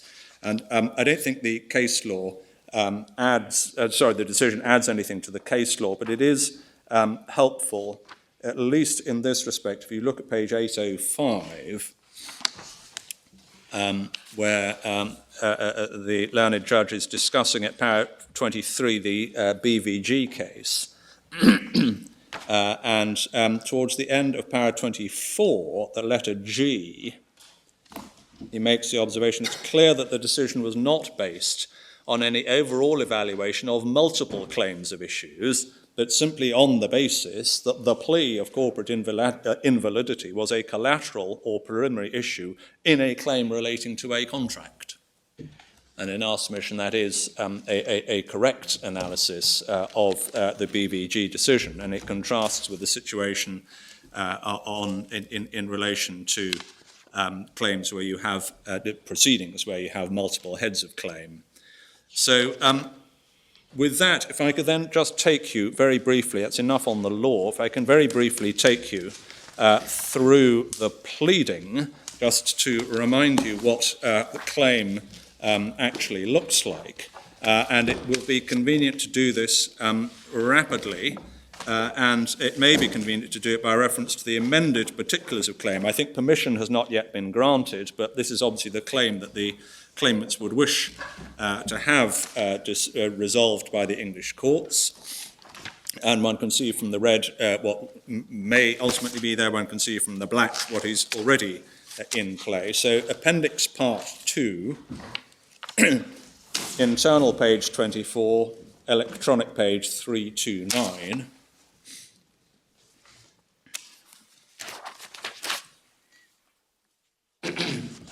You get a summary of the claim on page 330, and then you get the section B, identifying the parties, which we don't need to pause over. But then if we go on to page 332, paragraph 3b, until the events complained of below, some of the companies in the Koza Group published newspapers, operated television channels and radio stations, and produced other media content in Turkey. And they list the companies involved. Between October 15 and September 16, various individuals referred to as trustees were purportedly appointed by a criminal judge in Turkey with respect to a number of Turkish companies in the Koza Group. They were appointed purportedly upon an interim basis only in the circumstances described in section E below. And then if we go over the page to 333, there's a section C, status of the trustees in this jurisdiction, a summary. The English courts should not recognise any authority of the trustees or any of them to cause Koza Ltd, the Turkish company, to call any general meetings of the company or to do or permit the doing of anything else as a shareholder of the company. This is so as a matter of common law, public policy, and a result of Section 6 of the Human Rights Act. And then the headline points are given. 1, the appointment of the Koza Group trustees was unlawful as a matter of Turkish law. So the first point is a substantive point of Turkish law. 2, judicial process by which the Koza Group trustees were appointed contrary to natural justice and a flagrant breach of Article 6 ECHR. The purpose for which the Koza Group trustees were appointed was to assist the Erdogan regime to expropriate the assets of Mr. Ipek, his family and businesses, and by that means to stifle the expression of political dissent or the publication of any form of criticism of the Erdogan regime. This was a flagrant abuse of the Turkish criminal justice system, and would be contrary to public policy of the English courts to recognise. 4, in so assisting the Erdogan regime, the Turkish criminal judge did not act independently or impartially, and it said this leads to the judgment being impeachable for fraud. 5, the appointment is said to be in flagrant breach of Protocol 1, Article 1. 6, it's said to be in violation of Article 10. 7, any recognition by the court of the authority of the trustees would amount to the indirect enforcement by this court of a foreign penal law. 8, it said the trustees haven't acted in the interests of the company, but at the direction of the Erdogan regime. Those points are then expanded on, and the background is given in considerable detail over the next few pages, covering the attempts to overthrow the Erdogan regime in July 2016, the state of emergency, what then happened in response to that, and you'll see page 340, freedom of expression by an independent news media, We get the appointment of the trustees on page 341. Page 343, we get the bottom of 343, paragraph 15, 26 October 2015, Peace Criminal Judge handed down a judgment by which 25 trustees were appointed in place of the existing board of the 22 companies. And then in section 26, we see the expansion of the headline points we've already seen. Paragraph 16, the judgment is impeachable in this court. So it's the Turkish judgment is being impeached in the English court, and the appointment of the trustees should therefore not be recognised in this jurisdiction upon the following grounds. And ground one is that judgment was contrary to Turkish law. And that is then given several pages. Page 348, middle of the page, subparagraph 2, the judgment was obtained and maintained in breach of natural justice. Page and a half of that. You then get at the bottom of 349, political abuse of the Turkish judicial system, such that it would be contrary to public policy to recognise the judgment. Page 351, the judgment is obtained by fraud. Paragraph 4, paragraph 5, breach of A1P1. And then carrying on, 353, flagrant violation of Article 10. 354, indirect enforcement of penal law.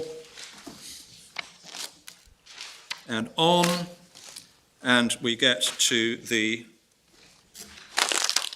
culmination of that whole section, bottom page 358, paragraph 30.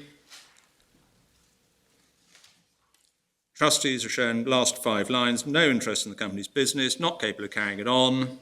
Further and further, its intention to misappropriate the company's funds under the control of the Erdogan regime as part of the government's larger plan to destroy the Koza Group, Mr. Ipek and his family. That's the first 30 pages of the pleading. You then turn over to page 31 of the pleading and you get to the English company law claim. You get the section 303 notice, the weighted voting rights under Article 26, and the assertion that the resolution to remove the directors cannot lawfully be moved because the incumbent board have given themselves entrenched rights, essentially, to defeat any vote to remove them as directors. Those 2 pages, pages 359 through 60, are the English company law claim. You then turn over again and you're back to more recent updates on what's been going on in Turkey, which carry on for the next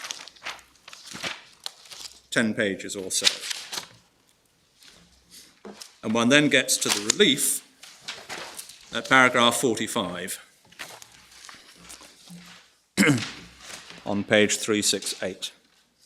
So, just by way of summary, very briefly, we would offer and urge on you these conclusions. The first is that the English company law claim and what has been referred to as the authority claim are entirely distinct from each other in at least 3 and possibly 4 respects. They are entirely distinct in terms of the legal issues. The English company law claim is raising a narrow point of English company law as to the effectiveness of the weighted voting rights that the directors have used their control over the company to acquire. By contrast, the authority claim involves, as we have seen, substantive questions of Turkish law as to the validity of judicial steps taken in Turkey. It involves issues of human rights law, and it involves issues of English public policy in response to those allegations. It does not touch on any point of English company law at all. The second respect in which the authority claim and the English company law claim are entirely distinct is in terms of the evidential material which would be in front of the court. And this is highly relevant when you are thinking about the rationale for Article 24.2. You'll remember it's the proximity of the courts of the member state of incorporation to the law and the facts which fall to be decided in a dispute falling within Article 24.2. The evidential material in relation to the authority claim consists entirely of events occurring in Turkey.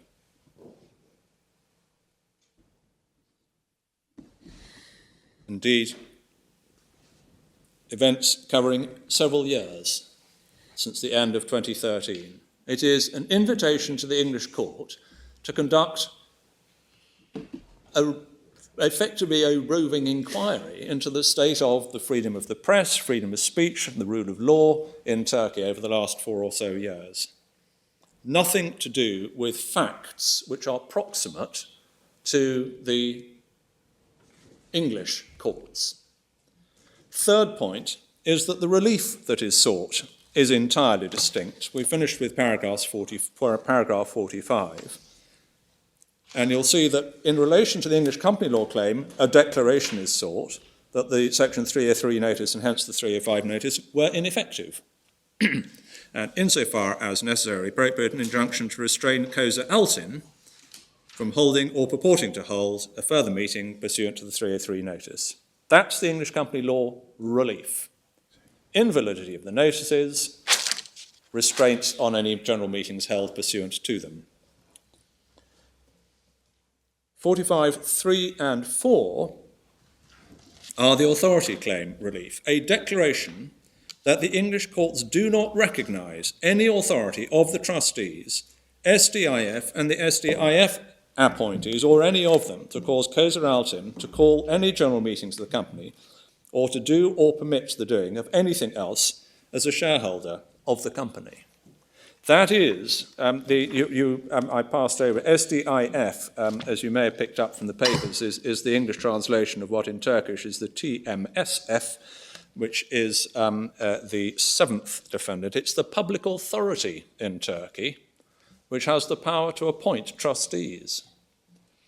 The approach taken by the claimants in this case and by the courts so far in this case is that because the English company law claim falls within Article 24.2, a Turkish public authority is now joined to these proceedings, and the Turkish public authority is being told that the English court has exclusive jurisdiction to rule on the lawfulness of things being done in Turkey under Turkish law. And with the greatest respect, that is an astonishing result for an article which is meant to be construed strictly, narrowly, and no broader than is necessary for its purpose. Its purpose is to avoid conflicting rulings on the existence of English companies and the validity of the decisions of English companies.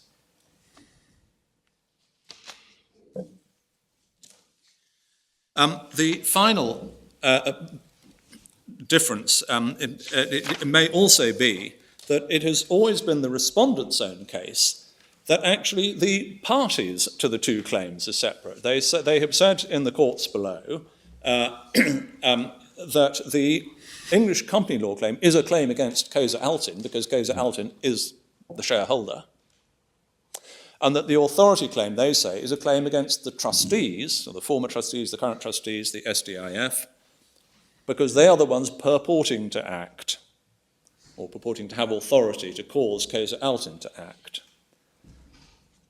So on that analysis, we have in our submission a very clear illustration of entirely distinct claims. And the second point that we would urge on you is that simply by turning the pages of the pleading and looking at the material there, it is overwhelmingly obvious that the weight of trial is going to be taken up with the authority claim.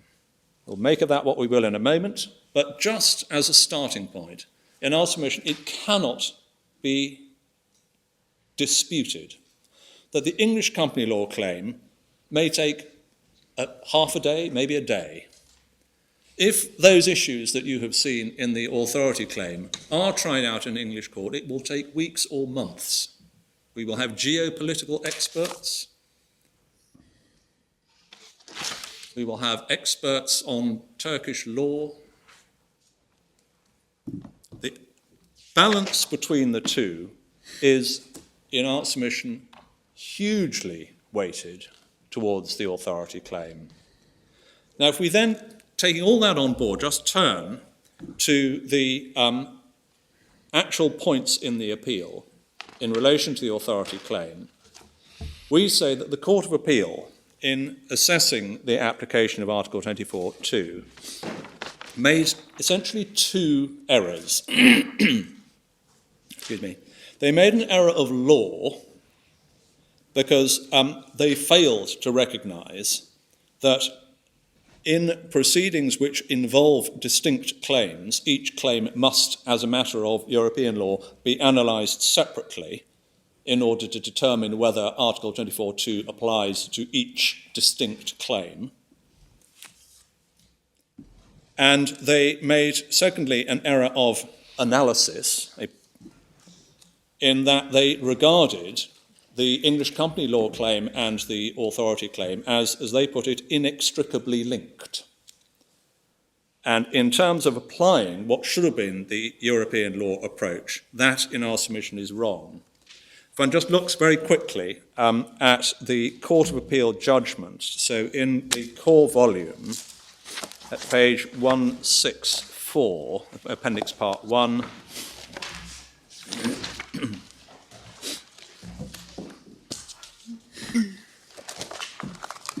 we look at page 164, paragraph 29,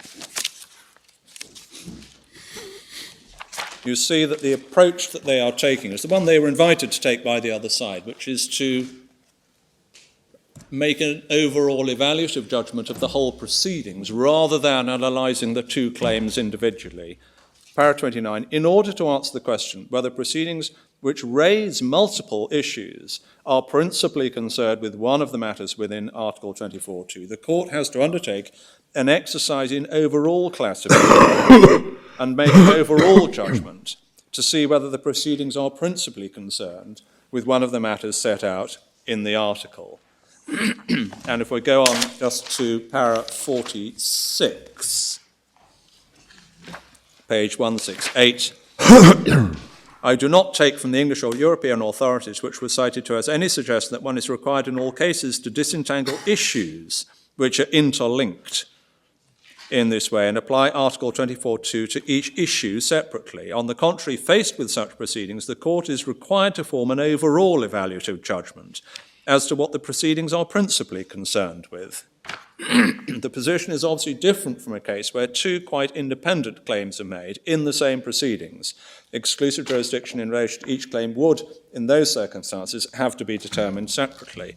So, although there's a sort of nod towards the concept of a separate analysis, because of their error of analysis, they didn't in fact adopt it. So they failed to recognise the need to analyse separately two separate claims, and they bundled them up into a single set of proceedings, as they saw it, over which, as a whole, an evaluative judgment needed to be made.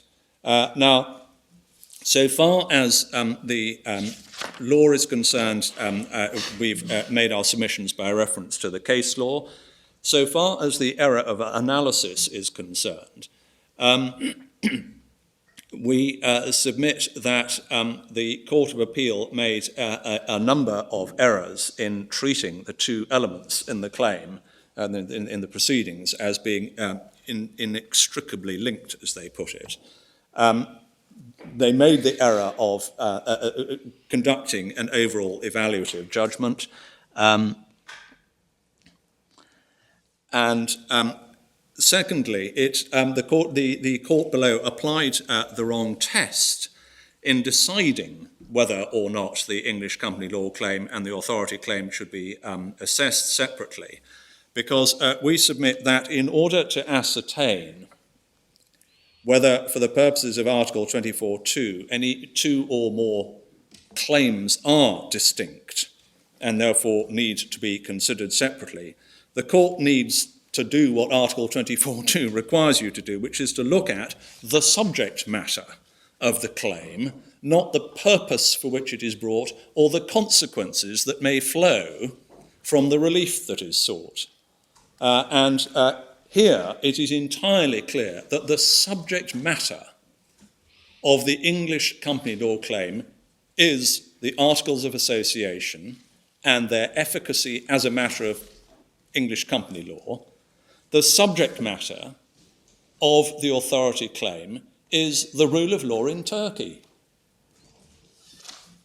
And the English court's public policy response to those matters. The subject matter could not be more distinct. The fact that the occasion for bringing the authority claim happens to be in the context of a desire to challenge the Section 303 notices is looking at the purpose for which the claim may be put, or the motive for which it is brought. But it is not looking at the subject matter of the claim. And so, as a matter of principle, the court got it wrong, and it's most clear from paragraph 50 of the Court of Appeal's judgment, page 169, where the court said, I don't think that the analysis required by Article 24.2 into the principal concern of the proceedings involves an assessment of how much evidence or argument is likely to freight the individual issues. I would accept that the English company law point is less weighty if viewed in those terms. To approach this assessment in that way would, however, be to shut one's eyes to what the proceedings are principally about. On the view which I take, however, both issues are concerned with the validity of the decisions of the company's organs. So the court was disregarding the fact that disregarding two things, actually. It was looking at the wrong thing. It was looking at simply weight of evidence rather than subject matter. And it was disregarding the fact that if you do look at the subject matter and the weight of the evidence, really, seriously, only one interpretation can be made, which is that overwhelmingly the principal subject matter of these proceedings is the rule of law in Turkey.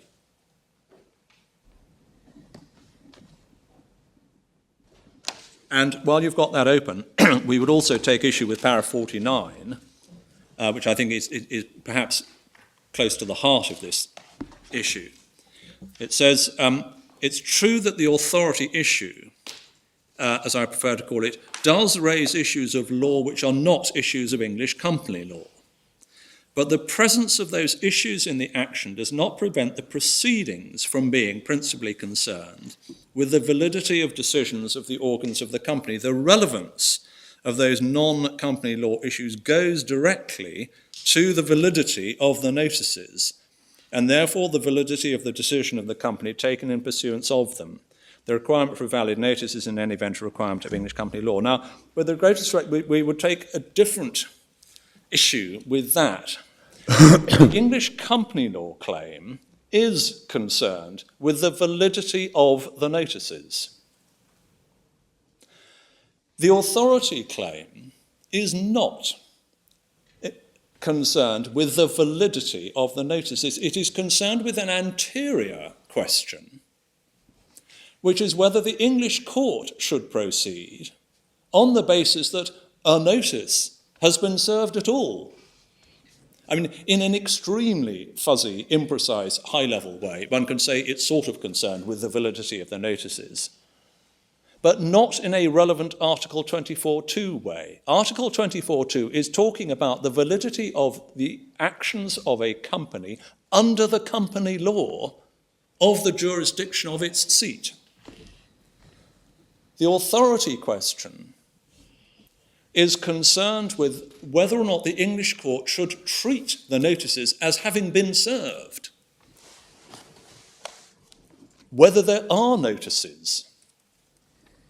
And it is a misuse of language, which is highly relevant to the application of Article 24, to describe that anterior question as to whether or not the English court should recognise the existence of the notices at all as going to their validity when you're talking about Article 24(2) validity.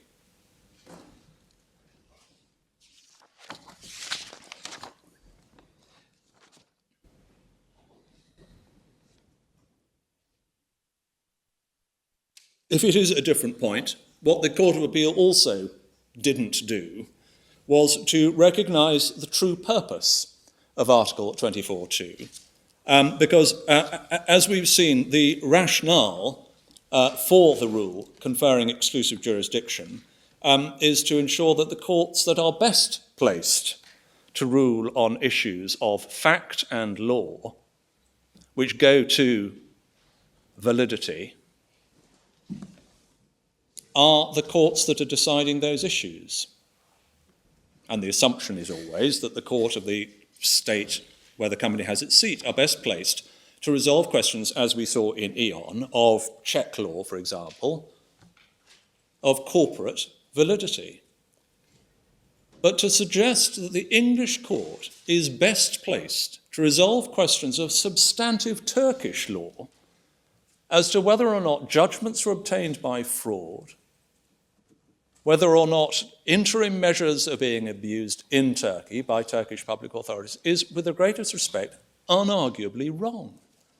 Self-evidently, the English courts are not best placed to resolve those substantive questions. And it is on the basis of those allegations that my learned friend runs the authority claim, which is that because of the view that the English court should take about what Turkish public authorities are doing in Turkey under Turkish law, that as a matter of English public policy, a view should be taken that these notices have not been served. Now that, with the greatest respect, cannot possibly fall within Article 24(2), because it is looking at the knock-on effect, the consequence of the dispute, not at the subject matter. So it's the consequence of the dispute being resolved, rather than the subject matter of the dispute. And that's exactly not what the case law tells us one needs to do. I'm just thinking aloud here, but I wonder if it might be helpful to what I'm thinking about is looking at it this way, that it would be one thing if you were impugning the status of the if you were saying this person who is purported to vote is not actually a shareholder at all, or for some reason rather lacks the ability to do, or capacity to do what he's purported to have done. Here it's not being disputed. The area of dispute isn't to do with the ability of a trustee appointed by the Turkish court to act as a shareholder, to exercise the powers of a shareholder, or over the fact that the trustees appointed in this particular case were given those powers in relation to this particular company. The point that's being disputed is at a stage back from that as to essentially the validity of the appointment under Turkish law, and the question whether in any event, as a matter of public policy, English courts should recognise the appointment given the circumstances in which it was made. And so you might say that the nub of the matter is an attempt to impugn the validity of the appointment rather than the sort of challenge which perhaps might have been acceptable on your approach if what you were attacking was, for example, whether the person purporting to act as a trustee had ever been appointed at all, or whether his powers extended to exercising the powers he purported to exercise. Yes, yes. Lord, I'm grateful, and in a sense that feeds into what's going to be our final point, which is that if one of the English cases that has been mentioned is a case called Blue Tropic and Chkartishvili, which assumes that this regulation could apply reflexively in relation to companies incorporated, in that case, in the BVI, where it was accepted that the BVI courts would have exclusive jurisdiction in relation to the validity of decisions taken by the BVI companies. If Article 24.2 does operate reflexively, then the analysis would be that the validity of the appointment of trustees or other officers in relation to a Turkish company not only don't fall within the exclusive jurisdiction of the English court, they do fall within the exclusive jurisdiction of the Turkish court.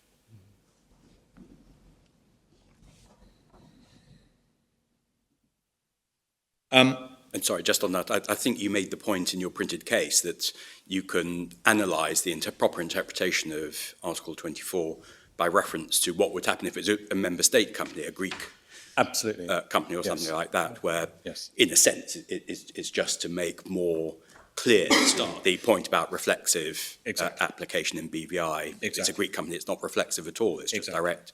That would exactly be so.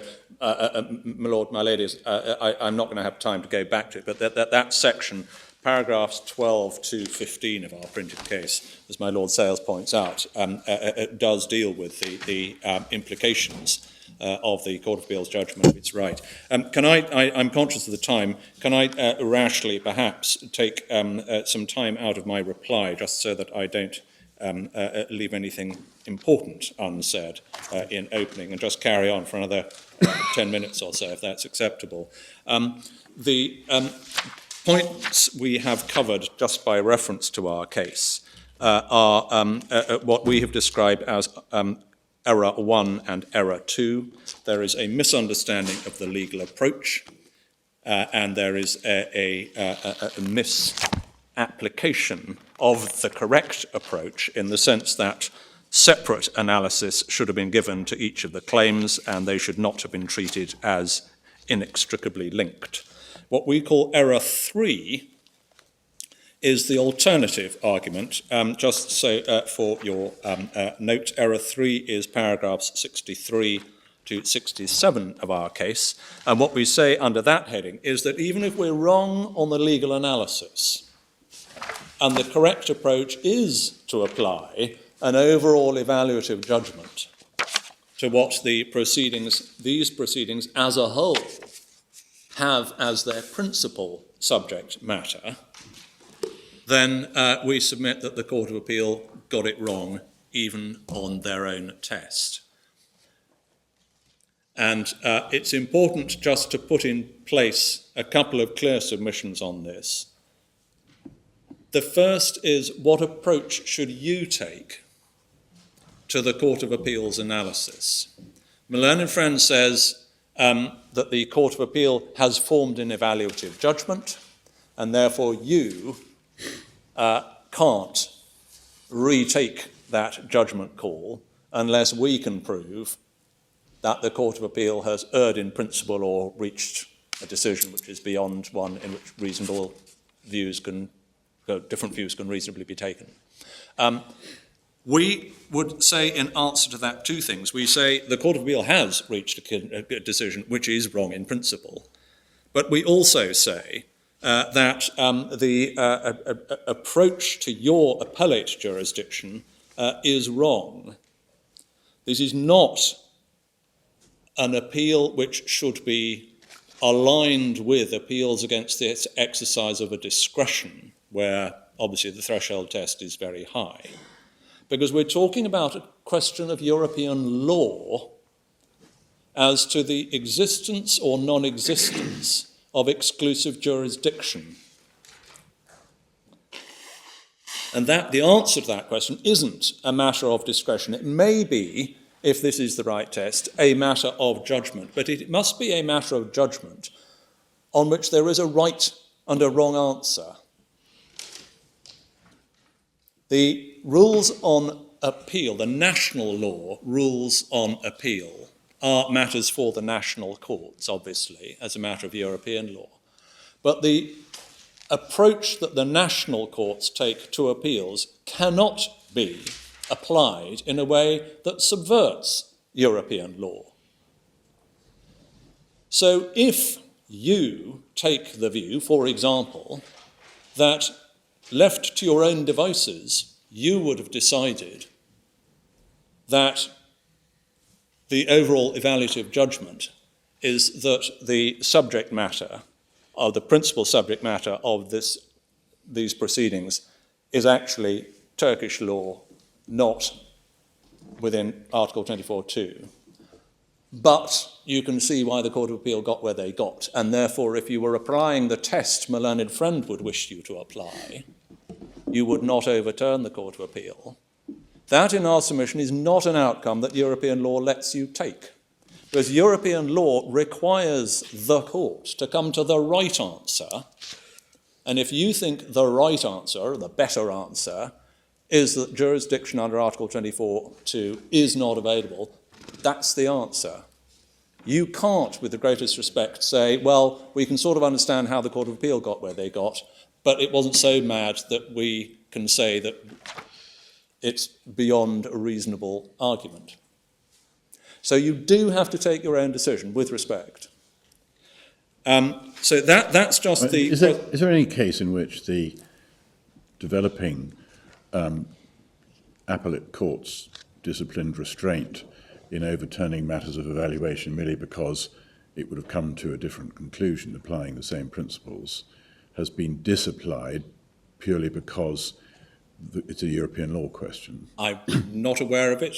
I mean, I should own up, I did a judgment in the Court of Appeal where that was said obiter, but not in the context of an exclusive jurisdiction provision such as Article 24, and I might have been wrong. So.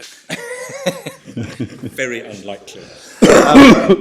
So that is the approach we want to take to the nature of the exercise on which you are engaged.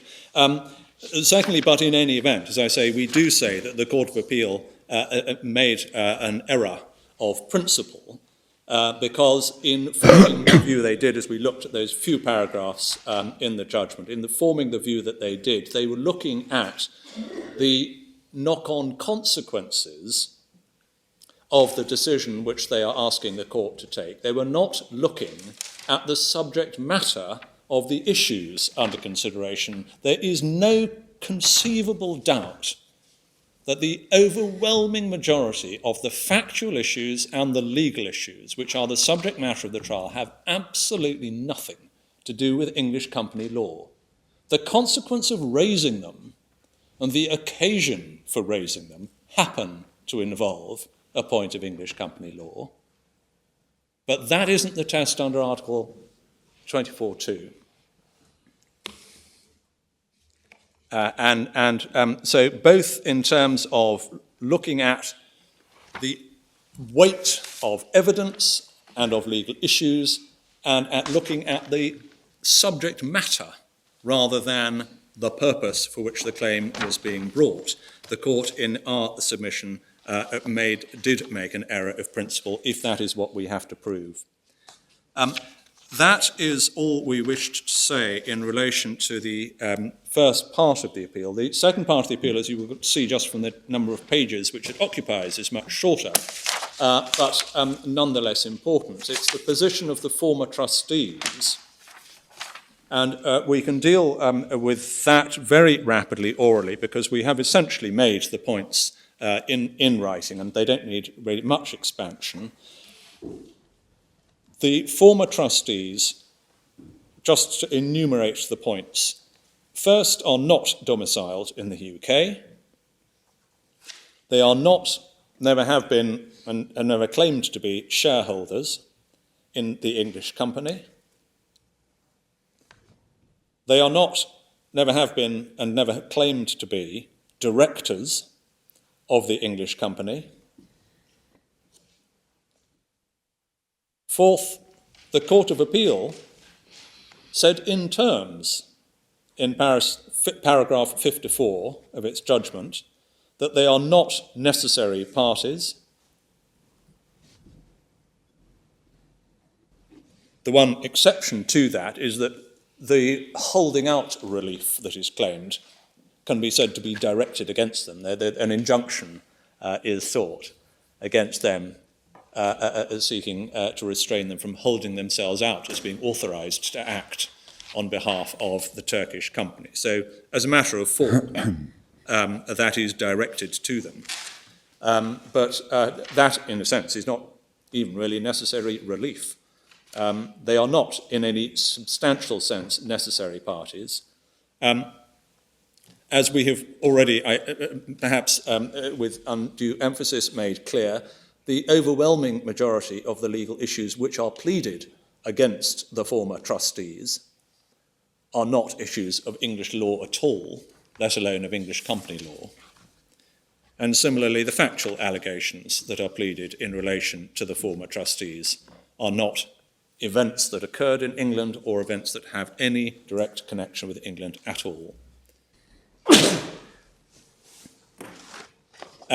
Notwithstanding all that, the Court of Appeal held that the claim against the against the former trustees is caught within the exclusive jurisdiction of the English court, and it did that on the basis of two very closely related points. There may, in fact, really just be one point.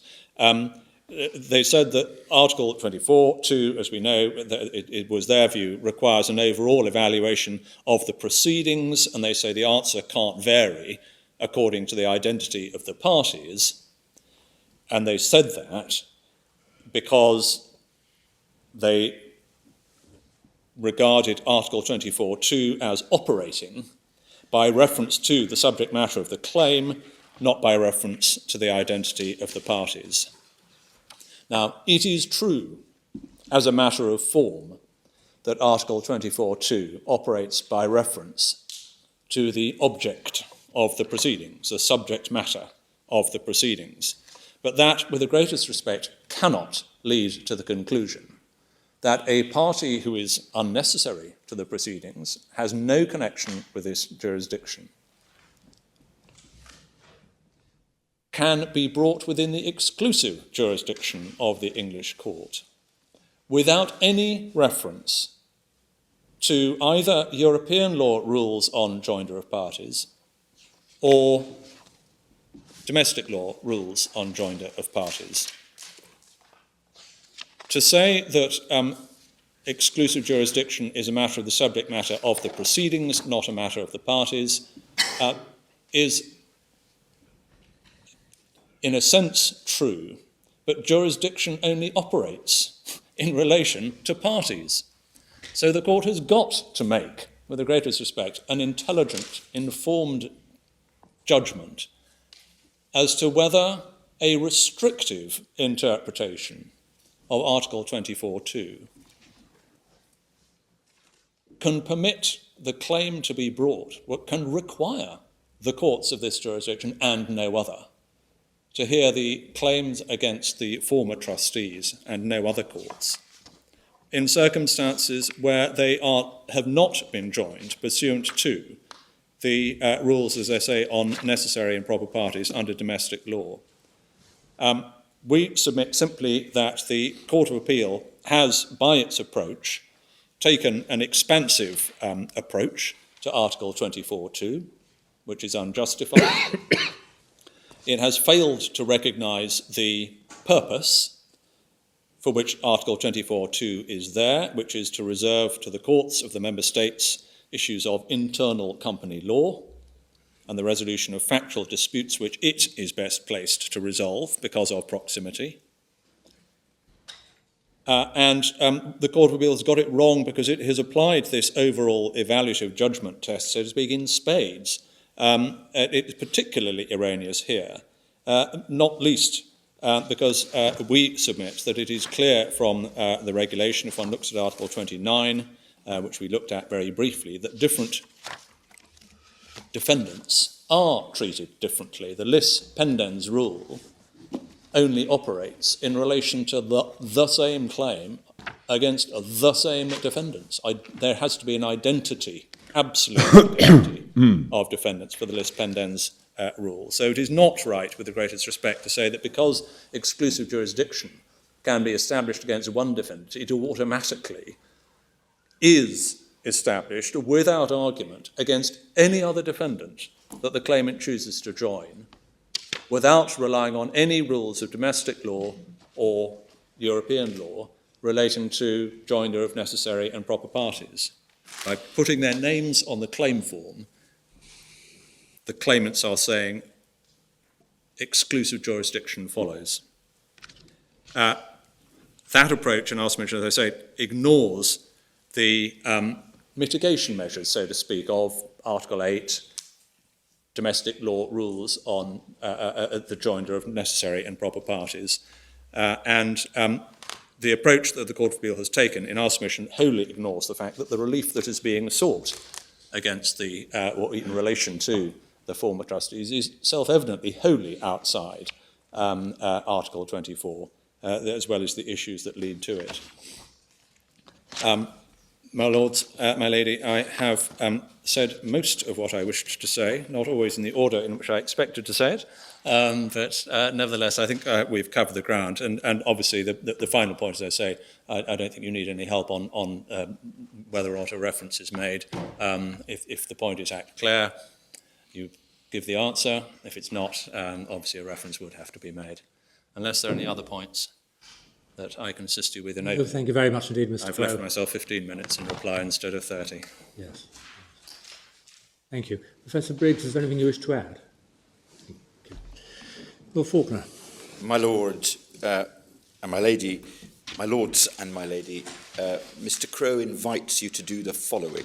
He invites you to look, first of all, at the company law attack on the validity of the notices. He invites you to conclude that is within 24.2. I submit, because it primarily, he says, involves English company law issues. He then invites you to look separately at the authority claim, and he invites you to say it's not within section 24.2, in effect for three reasons. First, it's separate from the company law claim. Secondly, the weight of the hearing will be on what goes on in Turkey issues, not English company law issues. And thirdly, he says, the fact that us winning on the authority claim would lead to the notice being invalid is only, as he puts it, a knock-on consequence. I invite this court to reject that approach, which is plainly erroneous as a matter of European law and would lead to gross uncertainty. Happily, it is an approach rejected by all three courts below. In our submission, the right approach to this case is as follows. The court, and I don't mean this court, I mean the court first seized of the issue of jurisdiction, should determine whether the proceeding, whether a claim is within 24.2 by identifying what claim is being made in the sense of what right is being pursued and what relief is being sought. Having identified the right being pursued and the relief being sought, the court should identify whether it is a claim which is about one or more of the matters within Article 24.2. It does not become a 24.2 claim because even though the claim is not about 24.2 matters, there may be 24.2 type issues that have to be resolved along the way. And that is BVG, which is saying that was a contract claim and it doesn't become a 24.2 claim because there is a capacity issue along the way. Equally, it doesn't cease to be a 24-2 claim, because even though the claim is about a 24-2 issue, there will be matters that have to be resolved which aren't strictly within 24-2. And the examples of that are the example given by my Lord Briggs about the capacity of the shareholder voter, or in two of the cases before, or not before, but in the bundle of authorities, in Zavarco, there is a question about whether or not shares are paid up, which is a contractual claim. Mr. Donaldson, sitting as a deputy High Court judge in the Queen's Bench Division, says that doesn't stop the main issue in the case being about what is the composition of the board, which is a 24-2 issue. Equally here, the fact that the question of authority has to be resolved, i.e. does English law recognise the authority of the trustees, doesn't detract from the fact that the claim here involves the invalidity of the notice on two grounds, one on the company law ground, the Article 26 ground, and the other on the authority ground. My lords and my lady, on the true analysis of this claim, in these proceedings, there is only one claim, and it is about the validity of the notices and the validity of the decisions to be taken or have already been taken by Koza Ltd as the shareholder of Koza Ltd. It is, therefore, a 24-2 claim. There are two bases on which the validity of the notices are attacked: authority in Article 26, but that doesn't change the fact that the claim is a 24-2 claim, and therefore the proceedings fall within 24-2.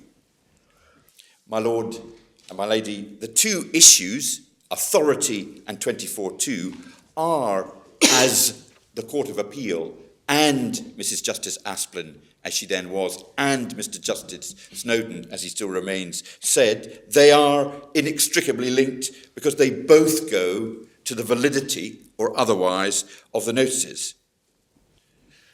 There was no misunderstanding on the part of any of the judges about the link between the two, and it's worth just looking quickly at what each of the courts said about the case that they were analysing, and that they saw it, in effect, as a one-claim case with two issues.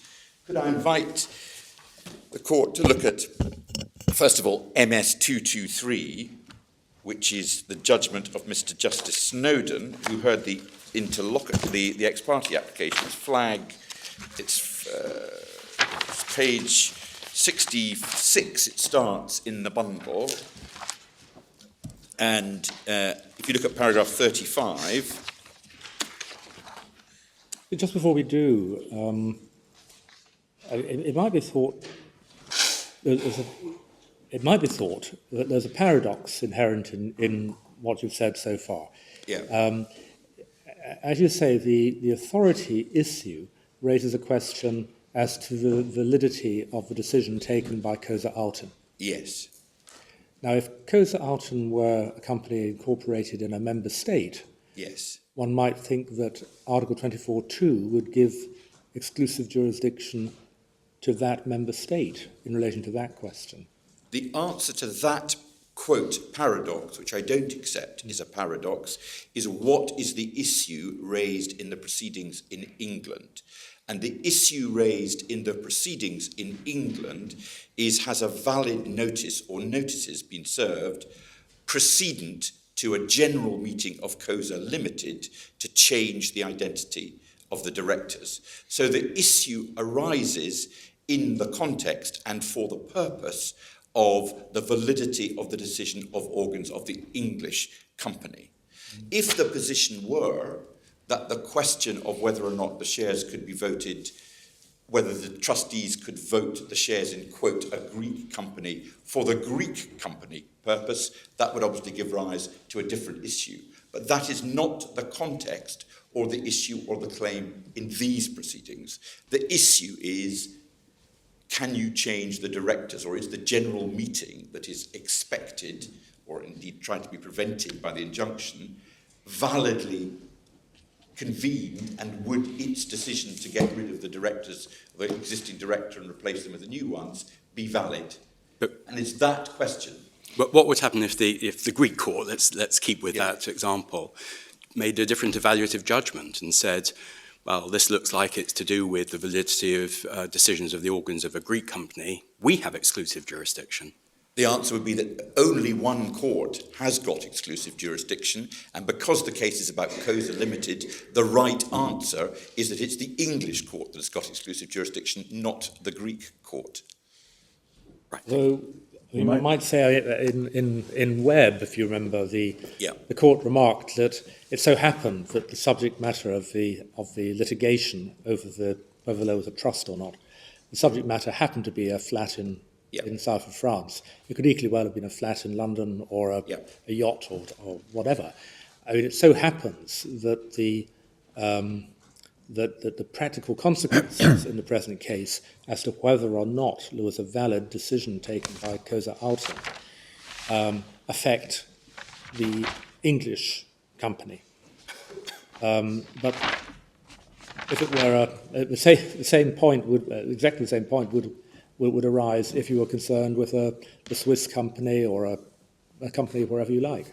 But what is the claim that is being made? I ask rhetorically. The claim that is being made is to stop the general, or the issue in the case is, can you have a valid general meeting? And there are two reasons it is said why you cannot. That is in the context of Koza Ltd. If one slightly broadens it out to what is the purpose of 24.2, the purpose of 24.2 is there's a centralisation, to use the language of the cases and Génard, Professor Génard. There's only one court that is going to determine what the position is in relation to Koza Ltd. But suppose Koza Ltd has 10 subsidiaries scattered across the EU, and basically the same or similar issues arise in relation to each of them. Turkish state, so it is said, has appointed the trustees who now manage the affairs or purport to manage the affairs of Koza Ltd, and they're giving notices across all the subsidiaries, across all the EU states. I mean, why wouldn't one look to, sorry to change back to the metaphor of Greece again, assuming Koza Ltd is a Greek company, why wouldn't, if you wanted one answer which is going to be the same across the EU, wouldn't the focus be on looking at what happens in Greece? On the facts of this case, the issue is the extent to which English law will recognise what has happened in Turkey.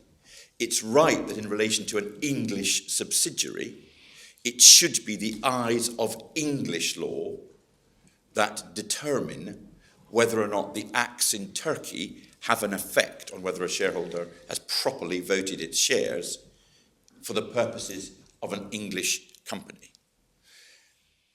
In relation to the example that you give, suppose it's not to do, suppose it's, take an easier example, not like the events that have gone on in Turkey, where it's obviously convenient that you be dealt with in England, but suppose the position is a mental capacity point of the sort that my Lord Briggs put. Again, in those circumstances, what the recast regulations and their predecessors have done is identify that where you are dealing with the validity of the acts of an English company, only one court should be able to make decisions about that. And the reason for that is partly because they know about the lex incorporationis, but also because you need one court to be doing it. And what the sorts of question I say with respect that my Lord Sales is putting to me is more about what would be a convenient forum in relation to this, rather than to the basic point that underlies Article 24.2, which is only one court can make decisions about it. Well, in fact, I wasn't, in my mind anyway, putting it as a matter of convenience. No, what I was putting it actually more fundamentally, and I mentioned it so that you can deal with it, that if each of the courts in my 10 EU states example is making its own assessment of the validity of the appointment of the trustees and whether they can act for the company, then doesn't that take you into the thing which I thought everyone was agreed about? The object of Article 24 is to avoid inconsistent judgment. Yeah, well, there are ways, as a matter of practicality, where your I don't put it this in a pejorative way, that your problem can be dealt with, which is that suppose there were 10 subsidiaries of one company, and suppose there was an issue like capacity, it would be open to the English court in relation to the English company case to say, we'll stay the proceedings under what is now Article 30, because there are related proceedings going on in the Greek court, and await a decision, for example, on the factual issue. And in my example, did the shareholder have mental capacity to do whatever it is alleged he should do? And it would be open in those circumstances to avoid conflicting judgments. But it wouldn't detract from the approach I submit that should be taken in this particular case, that you look at what the claim is, you look at what the legal basis is, and you say, is that a claim within 24.2? If it is, it's dealt with within 24.2, i.e. by the court, which has exclusive jurisdiction, and you don't try to see which would be the more convenient court to try it. But I think that deals with the sort of issue that you raise, sorry, my Lord Sales raises. It's not the facts of this particular case. Now, you were taking us to paragraph 25. My Lord, yes, we'd got to paragraph 35 of Ms. Justice Snowden. Yeah. One claim, two issues, and then I was going to go to paragraph 35. That's MS 231. No, it is 35. Yeah. Then, if one goes to Mrs. Justice Asplin's decision, one goes to 44 of hers decision. It's MS 190. I invite you to read para 44.